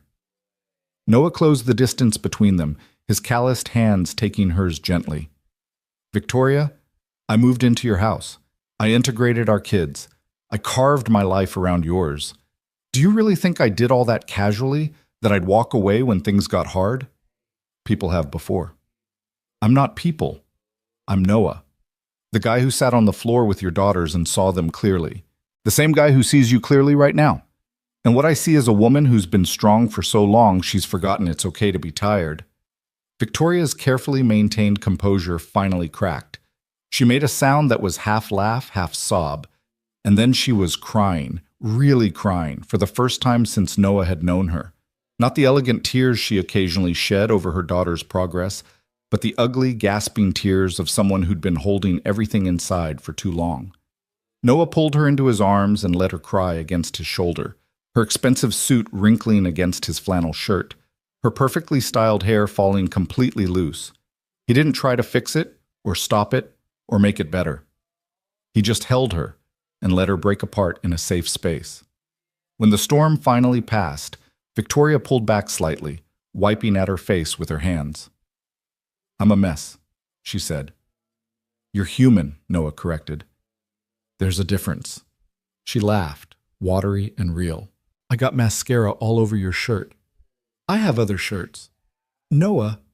She looked up at him, her eyes red-rimmed but clear. I need to tell you something, and it's terrifying because I don't know how you'll react, and I don't want to ruin what we have, but I also can't keep pretending. Noah's heart started beating faster. Okay. This stopped being just about the kids weeks ago. For me, at least.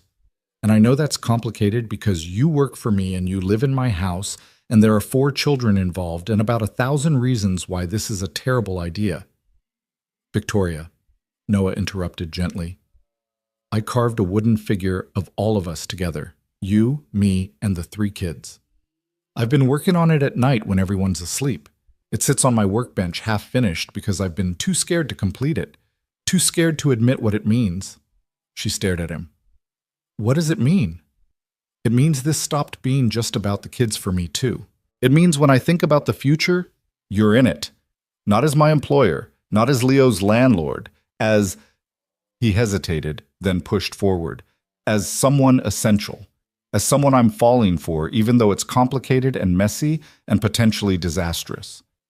The kitchen went silent again, but this time the silence felt different, charged, full of possibility instead of anger. We're both disasters, Victoria said finally, a smile tugging at her lips despite the tears still on her cheeks. The most functional disasters I know, Noah agreed. Our kids are watching a movie in the next room. Yep. This is probably the worst possible timing. Probably. And we have no idea if this will work. Not a clue. So what do we do? Victoria asked. Noah thought about Emily, about the accident, about the year of grief and survival that had taught him life was short, and second chances were rare, and sometimes you had to be brave enough to reach for happiness even when it scared you. We try, he said simply. We take it slow and keep the kids at the center and figure it out as we go. Same way we've been doing everything else. Team Carter style, Victoria said, echoing their earlier conversation. Team Carter style, Noah confirmed. And then, because some moments demanded action instead of words, he leaned down and kissed her, soft and careful and full of promise. Victoria's hands came up to grip his shirt, the one she'd already ruined with mascara, and she kissed him back with an intensity that spoke of months of unacknowledged feelings finally finding expression. When they broke apart, both slightly breathless, Noah rested his forehead against hers. So we're doing this? We're doing this, Victoria confirmed, whatever this is. Papa? They sprang apart like teenagers caught by parents to find Leo standing in the doorway, his expression delighted. He signed rapidly. Were you kissing Victoria? Are you boyfriend and girlfriend now? Does this mean the twins are my sisters for real? Noah felt his face heat up. Leo, buddy, it's complicated. It looks simple to me, Leo signed with a grin. You like her. She likes you. That's how it works in movies. Real life is more complicated than movies, Noah signed back. Why? Leo challenged. You're both sad when you're apart. You're both happy when you're together. You take care of each other's kids. That's what families do. So why make it complicated? Victoria laughed, a real laugh this time, not the corporate one she used in meetings. She signed to Leo with her still imperfect hand shapes. Your dad is very wise. You must learn from him. He says I'm the wise one, Leo signed back proudly. I told him weeks ago that you two liked each other. Adults are slow about feelings. We really are, Victoria agreed, then looked at Noah. Are you okay with him knowing? With the kids knowing? The twins are going to figure it out in about 30 seconds anyway, Noah said. And honestly, maybe Leo's right. Maybe we're making it more complicated than it needs to be. As if summoned by the conversation, Ellie and Luna appeared in the doorway, their movie apparently forgotten. Why is everyone in the kitchen? Ellie signed. And why does Mommy's face look funny? Luna added. Victoria crouched down to their level, not bothering to hide her smudged makeup or red eyes. My face looks funny because I was crying, but they were good tears. Happy tears. Because Noah and I had a big talk about feelings. What kind of feelings? Ellie asked cautiously. Noah joined Victoria, kneeling beside her so they were both at the children's eye level. The kind of feelings that mean we like spending time together, that we care about each other, that we want to keep being a team, but maybe in a bigger way. The twins looked at each other, then at Leo, then back at their mother and Noah. Luna spoke first. Does this mean Papa Noah and Leo are going to stay forever, not just until we're fixed? You're not broken, Noah said firmly, signing as he spoke so all three kids could follow. You never were broken. You were hurting, and that's different. But yes, Leo and I are staying forever, if that's okay with you. And if it's okay, Victoria added, her voice shaking slightly, maybe Noah and I can be more than just teammates. Maybe we can be... She glanced at Noah for support. People who love each other, Noah finished, and who love all three of you. For a moment, the children were silent, processing. Then Ellie's face broke into a grin, and she signed enthusiastically. So we're a real family now? All of us? We've been a real family for a while now, Victoria said. We're just making it official. Does this mean we can call Noah Dad? Luna asked. Because we've been wanting to, but we thought it might make Mommy sad. Victoria's eyes filled with tears again. Definitely the happy kind this time. She looked at Noah, and he saw the question in her expression. This was big. This was the twins essentially asking to replace their father, or at least to expand their definition of father to include Noah. Your dad, your first dad, Elias, he's always going to be your dad, Noah said carefully. Nothing changes that. He loved you, and he'll always be part of your story. But if you want to also call me Dad, or Papa, or whatever feels right, his throat went tight. I would be honored. Ellie threw herself at Noah, wrapping her small arms around his neck. Luna followed immediately, and suddenly Noah was holding two 4-year-olds who were crying happy tears into his shoulders while signing thank you over and over. Leo joined the hug without being asked, and then Victoria wrapped her arms around all of them, and they were all crying and laughing and tangled together in the middle of the kitchen floor. This is disgusting, Leo signed with a huge grin. So many emotions. Can we have ice cream now? Everyone laughed, the tension breaking into something lighter. Victoria stood and wiped her eyes. Yes, ice cream for dinner, because this is a special occasion and normal rules don't apply. Ice cream for dinner? The twins shouted in unison, their voices clear and strong, nothing like the silent, scared children Noah had met 2 months ago. As they all moved to the freezer, arguing good-naturedly about flavors and toppings, Noah caught Victoria's eye across the kitchen. She mouthed, "Thank you," and he shook his head. No thanks necessary. This was what he'd signed up for when he'd sat on that daycare floor. He just hadn't known it yet. That night, after the kids were finally in bed, hyped up on sugar and excitement and talking about their real family, until Victoria had to implement actual bedtime rules, Noah and Victoria sat together on the back porch, wrapped in blankets against the November chill. "So we did it," Victoria said quietly. "We told the kids. We admitted how we feel. We're actually doing this." "Having second thoughts?" Noah asked. "Terrified thoughts," she corrected. "But not second thoughts. You?" "Same."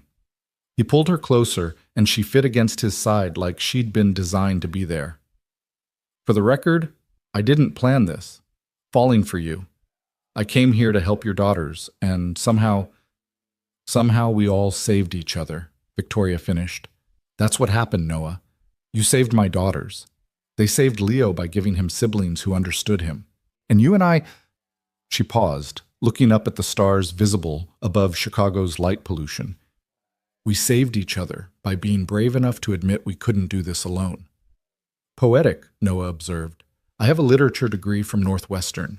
Sometimes I use it." "I barely graduated high school," Noah said. "I build things with my hands. I'm not sophisticated or educated or—" "Noah!" Victoria turned to face him fully. "I've dated senators and CEOs and men who went to Harvard and Yale. You want to know what they all had in common? They saw me as a trophy, as a network connection, as a business opportunity. You're the only man who's ever looked at me and seen a tired mother who needed help, who saw past the money and the company and the power to the person underneath. That's because the person underneath is the part that matters," Noah said simply. "See? That's what I mean. You say things like that and mean them. You're genuine in a way most people I've met aren't." She took his hand, tracing the calluses on his palm. "These hands carved hope for my daughters when nothing else could reach them. These hands built bridges between our families. These hands—" She brought his palm to her cheek. "These hands make me feel safe for the first time since Elias died." Noah leaned down and kissed her again, slower this time, without the urgency of their kitchen kiss, but with something deeper, something that tasted like commitment and trust and the promise of figuring things out together. When they finally went inside, the house was quiet except for the normal sounds of children sleeping and old buildings settling. They walked upstairs together, stopping at the hallway that divided their two wings. "This feels like a teenage movie," Victoria said. "The awkward, do we sleep in the same room now moment." "We probably shouldn't," Noah said reluctantly. "Not yet. Not with the kids still processing everything." "I agree, but I hate agreeing." She kissed him one more time, quick and sweet. "Good night, Noah Carter. Thank you for fighting with me this morning, for pushing me to be honest." "Any time." "Well, not any time. Let's try to keep the fighting to a minimum." "Deal. See you in the morning." "See you in the morning, Victoria Rivers." They separated to their respective wings, but as Noah got ready for bed, he felt lighter than he had in over a year. Since before the accident, since before losing Emily. For the first time, the future looked like something to move toward instead of something to survive. He stopped by Leo's room and found his son already asleep, clutching a stuffed dinosaur in one hand and smiling in his sleep. Noah kissed his forehead gently, signing, "I love you," even though Leo couldn't see it.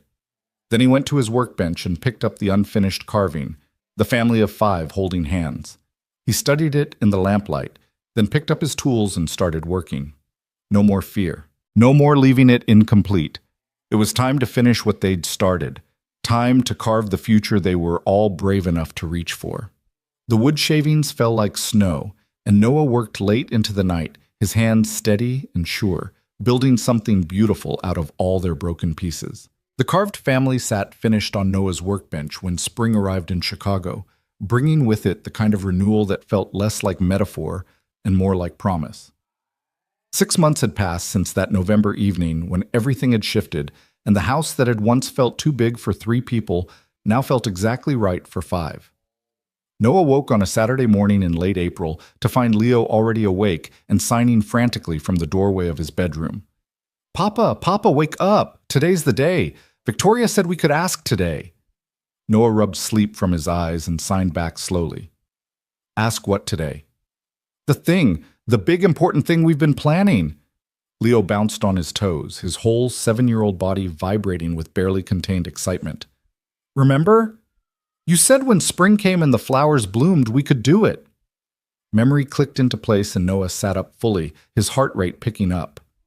Right, the thing. The absolutely terrifying, potentially life-changing thing they'd been discussing for weeks. "You sure you're ready?" Noah signed. "Once we ask, we can't take it back."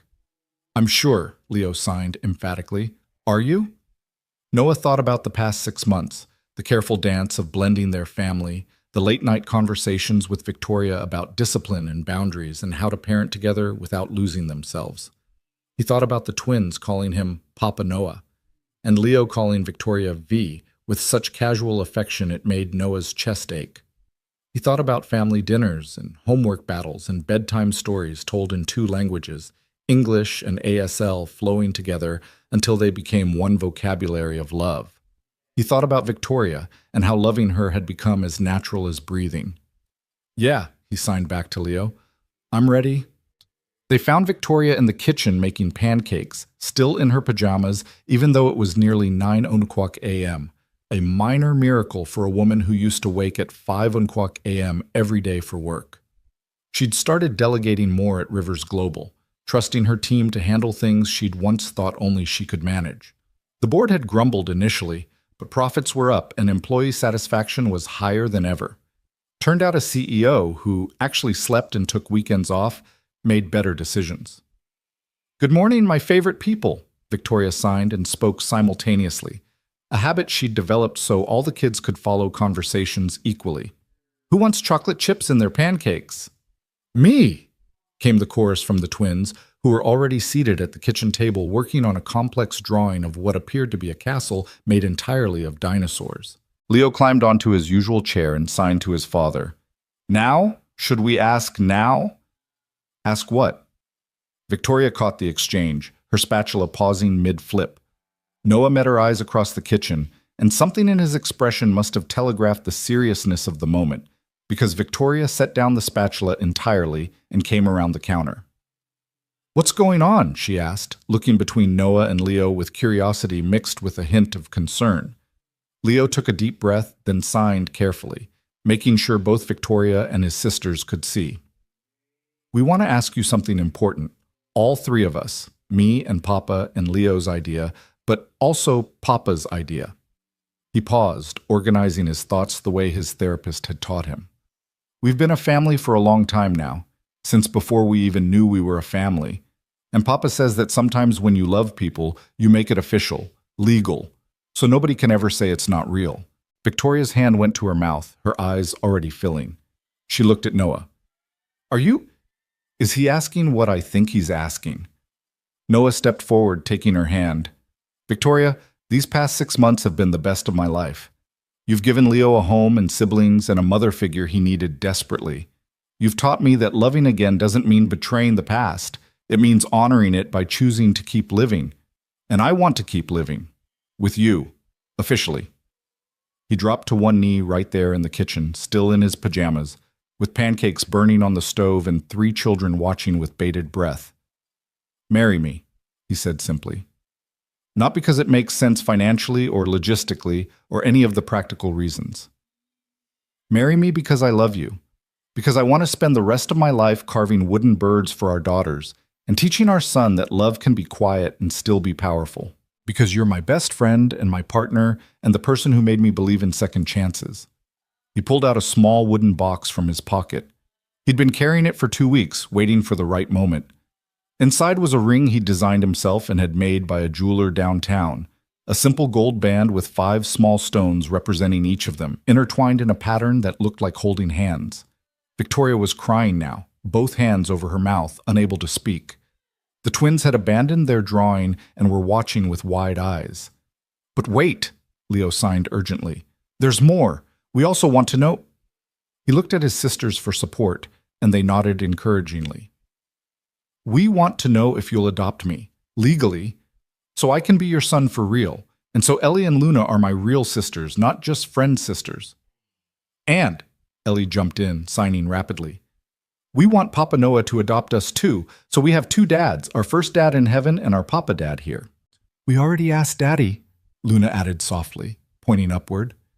"In our prayers. We think he said yes because he wants us to be happy, and Papa Noah makes us happy." The kitchen went completely silent except for the sound of Victoria trying to breathe through her tears. She looked at Noah, then at Leo, then at the twins, then back at Noah. "You're all—" She couldn't form complete sentences. She knelt down so she was at the children's level, gathering all 3 of them into her arms. "Yes, yes to everything. Yes, I'll marry you, Noah. Yes, I'll adopt Leo. Yes, we'll make this official and legal and forever." Leo whooped and the twins squealed, and suddenly everyone was hugging and crying and laughing all at once. Noah slipped the ring onto Victoria's finger and kissed her properly, while the kids made exaggerated gagging sounds that dissolved into giggles. "We're getting married," Ellie signed ecstatically. "We're going to have a wedding." "Can I wear a suit?" Leo asked. "A real one? With a tie?" "Can we have cake?" Luna wanted to know. "Really big cake?" Victoria laughed through her tears.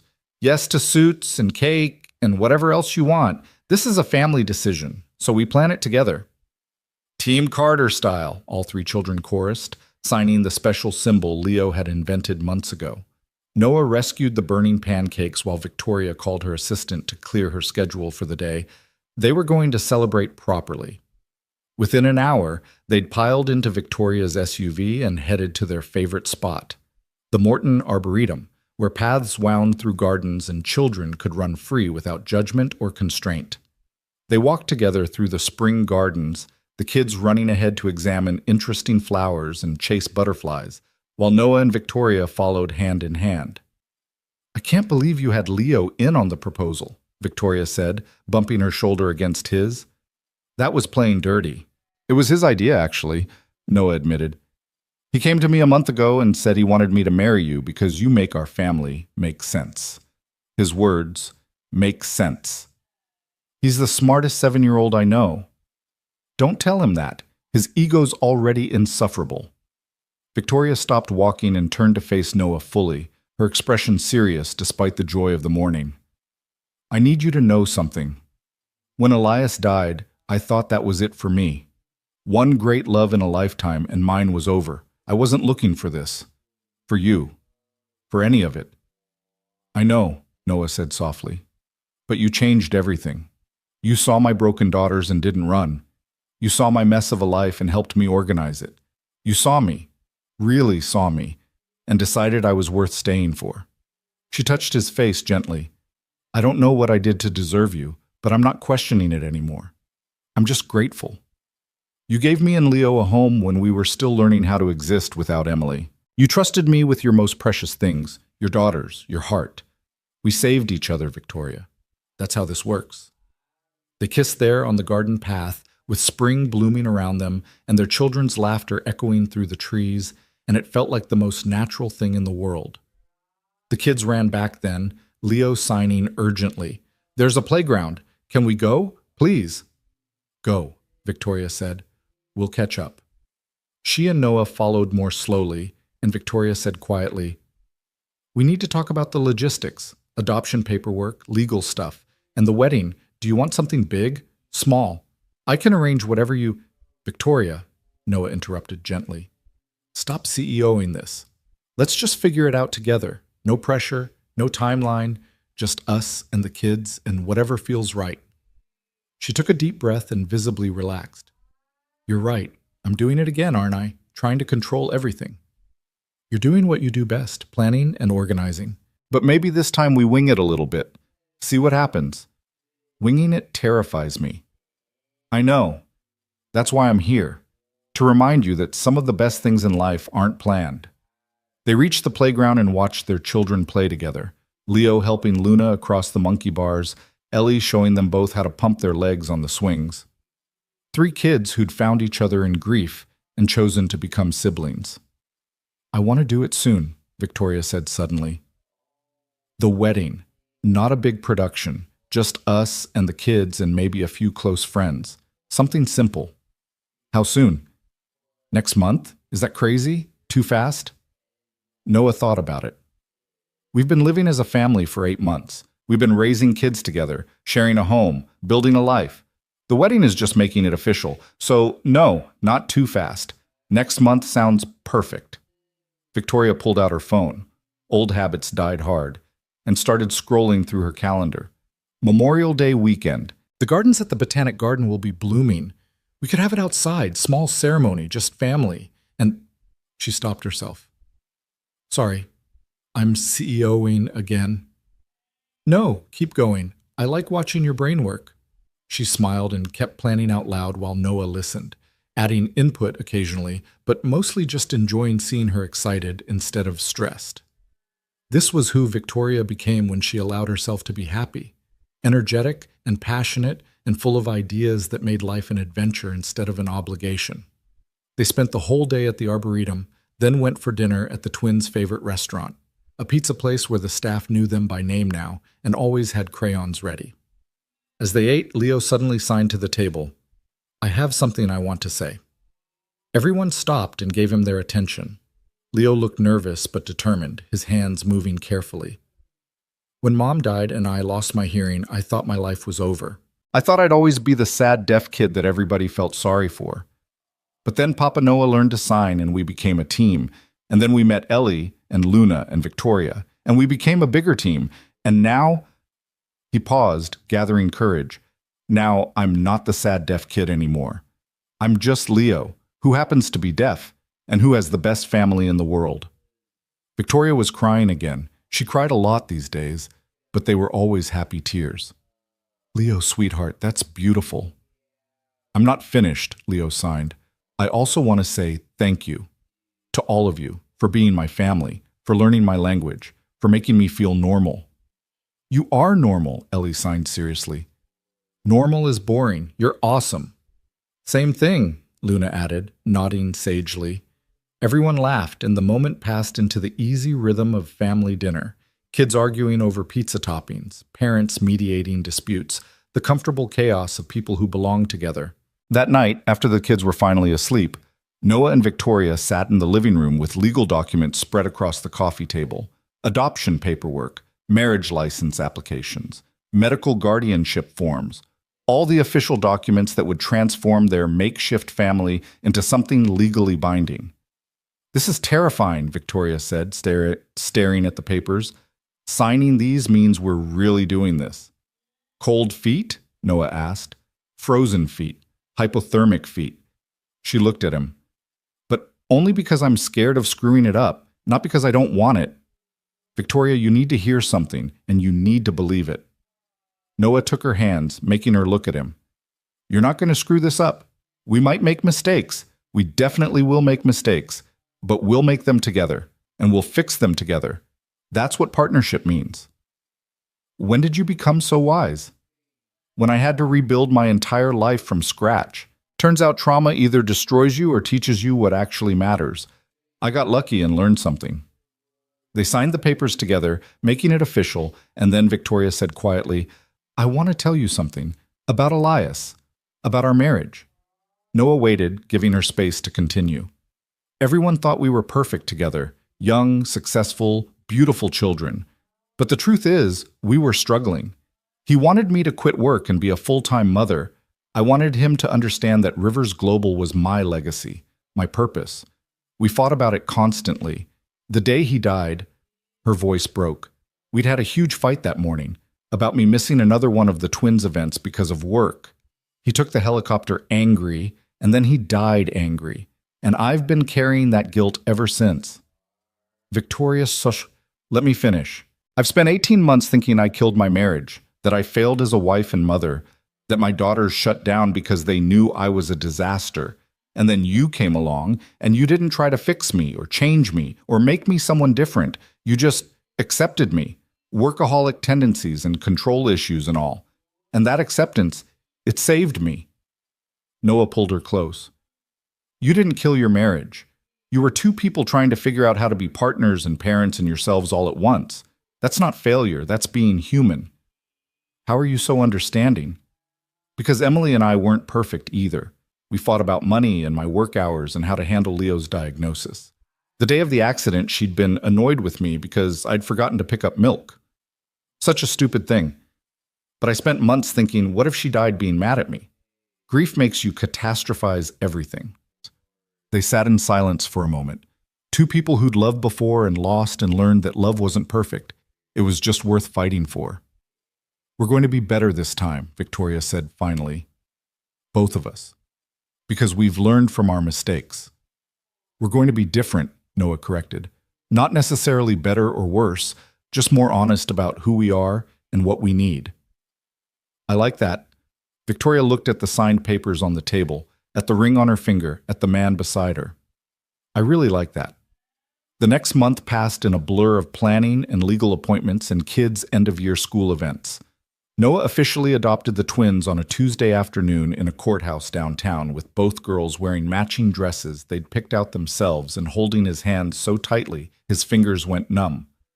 The judge smiled at them and said, I've been doing this for 20 years and I've never seen children more certain about their choice. Congratulations on your expanded family.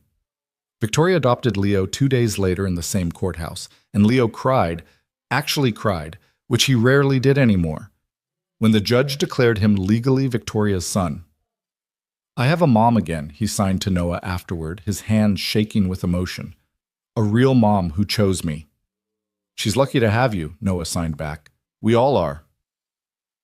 Memorial Day weekend arrived with perfect weather, sunny and 75 degrees, the kind of Chicago day that made you forget the brutal winters and remember why you loved the city. They'd kept the wedding party small. Mrs. Chen as Leo's guest of honor, a few of Victoria's board members who'd become friends, Patricia from the daycare who'd watched their story unfold from the beginning, and Dr. Martinez, the developmental specialist who'd charted the twins' remarkable recovery. The ceremony took place in a small garden at the Chicago Botanic Garden, under a canopy of flowering trees that scattered petals like confetti. Victoria wore a simple cream dress and flowers in her hair. Noah wore a suit Leo had helped him pick out, charcoal gray with a blue tie because Leo insisted blue was lucky. The kids stood with them during the ceremony. Leo is Noah's best man, the twins as Victoria's attendants, all three of them taking their roles with adorable seriousness. The officiant was a family friend of Victoria's who'd known Elias, and she began the ceremony with unexpected words. Before we start, I want to acknowledge someone who's not here today, but who should be. Elias Rivers loved his daughters with everything he had, and I truly believe, that he would be proud of what Victoria and Noah have built, not as a replacement for what was lost, but as proof that love can grow even in grief, that families can be reborn, that second chapters can be just as beautiful as first ones. Victoria was crying already, and Noah squeezed her hand. The vows they'd written were simple. Noah went first. Victoria, you taught me that loving again doesn't diminish what I had before. You showed me that I could honor Emily's memory while still choosing joy with you. You gave my son a mother and gave me a partner and gave us both a family we didn't know we needed. I promise to show up every day, to be patient when you're being a workaholic, to remind you that you don't have to be perfect, and to keep carving wooden birds and hearts and hope for as long as we both live. Victoria's hands shook as she read her vows. Noah, you walked into my life during the darkest period I've ever known. You saw my daughters when they were at their most unreachable, and you reached them anyway. You saw me when I was falling apart, and you helped me piece myself back together. You taught me that strength isn't about never needing help. It's about being brave enough to accept it. I promise to trust you, to let you in even when it's scary, to build this life together instead of trying to control every outcome, and to love you and Leo with everything I have. They exchanged rings, Noah's matching Victoria's with the 5 interconnected stones. Then the officiant said, By the power vested in me by the state of Illinois, and more importantly, by the love evident in this garden, I pronounce you married. You may kiss your bride." Noah cupped Victoria's face in his hands and kissed her, while their children cheered and the small group of guests applauded, and flower petals drifted down around them like blessing. "Ladies and gentlemen," the officiant announced with a smile, "I present to you the Carter Rivers family." The reception was casual. Grilled food and a simple cake and children running through the gardens while adults talked and laughed and celebrated this strange, beautiful family that had formed from grief and patience and the willingness to try. At one point, Mrs. Chen pulled Noah aside, tears streaming down her weathered face. "I'm so proud of you," she said, sighing as she spoke. "When you and Leo moved into that apartment a year ago, you both looked like ghosts. Now look at you, alive again."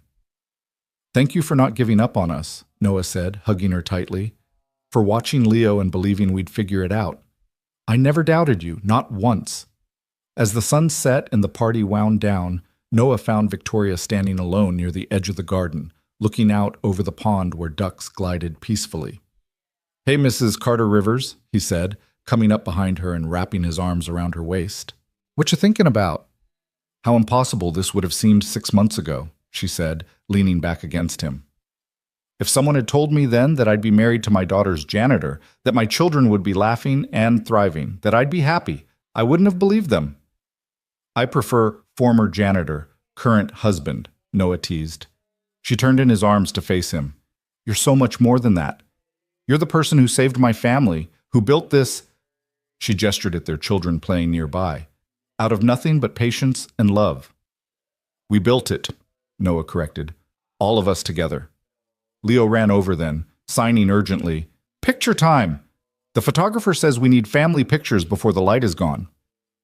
They gathered together, Victoria and Noah in the center, Leo between them, the twins on either side, and posed for what felt like 100 photos.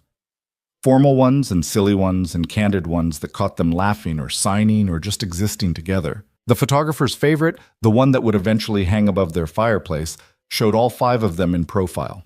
Victoria and Noah looking at each other while the 3 children looked up at both of them. In the photo, Leo's hands were mid-sign, the twins were holding flowers, and the late-day sun illuminated them all with golden light. It looked like hope made visible.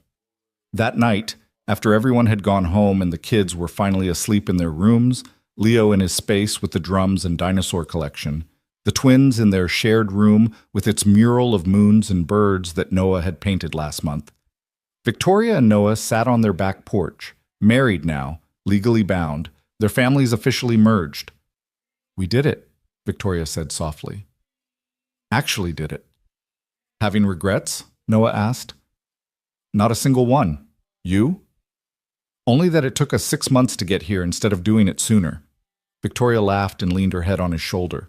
"So what happens now? The happily ever after part?" "I don't think there's an ever after," Noah said thoughtfully. "I think there's just the next day, and the day after that, and all the days we choose to keep showing up for each other." "That's very philosophical." "I have my moments." He pulled her closer. "But here's what I know. Tomorrow, Leo has a dentist appointment at 9 o'clock. The twins have their preschool graduation next week. You have that board meeting about the merger. I need to finish the bookshelf I'm building for the playroom. Life keeps happening, wedding or no wedding." "And that's enough?" Victoria asked. "The ordinary, everyday stuff?" "That's everything," Noah said firmly. "The ordinary stuff is where real life happens, where love gets proven. Not in grand gestures, but in showing up for dentist appointments and building bookshelves and making sure 3 kids feel safe and seen every single day." They sat in comfortable silence, watching fireflies begin to dance across the yard. Somewhere inside, one of the kids called out in their sleep, probably Leo having one of his adventure dreams. Victoria started to get up, but Noah squeezed her hand. "I'll go," he said. "You stay here. Rest." He checked on Leo first, just a dream, the boy settling back into sleep almost immediately when Noah tucked his blanket tighter and kissed his forehead. Then he crossed the hall to the twins' room, where both girls were sleeping peacefully, clutching the wooden carvings Noah had made them months ago. The bird for Ellie, the moon for Luna. On impulse, Noah went to his workbench and retrieved the finished family carving, the five of them holding hands, finally complete. He carried it downstairs and placed it on the fireplace mantel in the living room, right in the center where everyone could see it. Victoria had come inside and was standing in the doorway watching him. "It's beautiful," she said. "When did you finish it?" "The night we told the kids we were getting married. Felt like the right time to complete it." She came closer to study the carving, tracing the wooden figures with one finger. "You captured us perfectly. Look, you even got Leo's dinosaur shirt and the twins' matching hair ribbons." "Details matter," Noah said. "They really do." Victoria wrapped her arms around him from behind, resting her chin on his shoulder. "Thank you for this. For all of it. For being patient enough to carve our family into existence." "That's what love is sometimes," Noah said. "Patient carving. Taking something rough and shaping it carefully until it becomes what it was always meant to be." They stood there together looking at the carving, their family rendered in wood, permanent and real. Outside, the spring night was full of possibility. Inside, 3 children slept safely, dreaming their separate dreams. And in that moment, in that house that had once been too big and was now exactly right, Noah realized something profound. Healing wasn't linear.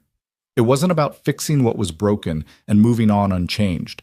It was about taking all the shattered pieces, his grief, Victoria's guilt, Leo's deafness, the twins' trauma, and building something new. Something that honored the pain while refusing to be defined by it. They'd lost people they loved. That would always be true.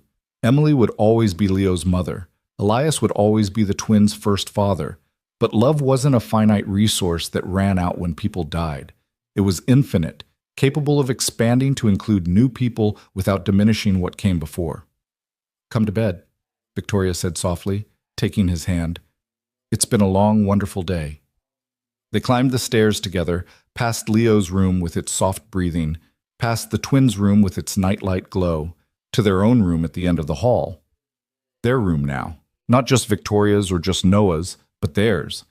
As they got ready for bed, Noah caught sight of Victoria's reflection in the mirror, his wife now, wearing one of his old t-shirts, her hair down, her face clean of makeup. She looked nothing like the severe CEO he'd first met, and everything like home. "What?" she asked, catching him staring. "Just thinking about how much has changed, how different everything is now." "Better different?" she asked, a hint of vulnerability in her voice. "Best different," Noah confirmed. They climbed into bed together, and Victoria curled into his side, her head on his chest, their breathing synchronizing. This was what happily ever after actually looked like, Noah thought. Not perfect and polished, but real. Complicated. Full of ordinary moments that added up to extraordinary love. "Noah?" Victoria's voice was sleepy. "I love you. I love you too. And thank you for everything. For saving my daughters, for giving Leo sisters, for being brave enough to build this with me. Thank you for saying yes to all of it. The proposal, the adoption, the insane leap of faith this whole thing required. Best sleep I ever took," Victoria murmured, already drifting off. Noah stayed awake a little longer, listening to his wife breathe, thinking about his son sleeping down the hall, about the twin daughters who now called him Papa, about the family they'd carved from grief and patience, and the willingness to see each other clearly. Somewhere in the house, a clock chimed midnight. A new day beginning. Another chance to show up, to be present, to love imperfectly but persistently. Noah thought about the ghost girls who'd stopped being ghosts, about a deaf boy who'd learned to speak with his hands and his heart, about a billionaire who'd learned that control was less important than connection, about a janitor who'd learned that second chances were real if you were brave enough to reach for them. He thought about wooden carvings and blanket forts and all the small, patient acts of love that had built this family piece by careful piece. And he realized that the story didn't end here. It never really ended. It just kept going, day after ordinary day, moment after precious moment, each one an opportunity to choose love again. Outside, the Chicago night was quiet except for distant traffic and wind through trees. Inside, 5 people slept under one roof, connected not just by legal documents, but by something stronger, the choice to stay, to try, To believe that broken things could become beautiful if you were patient enough to do the work. Noah closed his eyes and let sleep take him. His last conscious thought, a simple one. This. This is what home feels like. And in the morning, they'd wake up and do it all again. Make breakfast, get kids ready for school, solve small problems, and celebrate tiny victories. They'd be Team Carter, forging ahead together through whatever came next. Because that's what families did. Not the perfect ones from storybooks, but the real ones built from patience and laughter and the quiet courage to keep showing up. The wooden family on the mantel stood watch over them all, 5 figures holding hands, carved with love, and finished at last. A beginning, an ending, a middle that would stretch out for years to come, all of it precious, all of it earned, all of it proof that sometimes love doesn't roar, it's carved quietly, patiently, until even silence learns to sing again.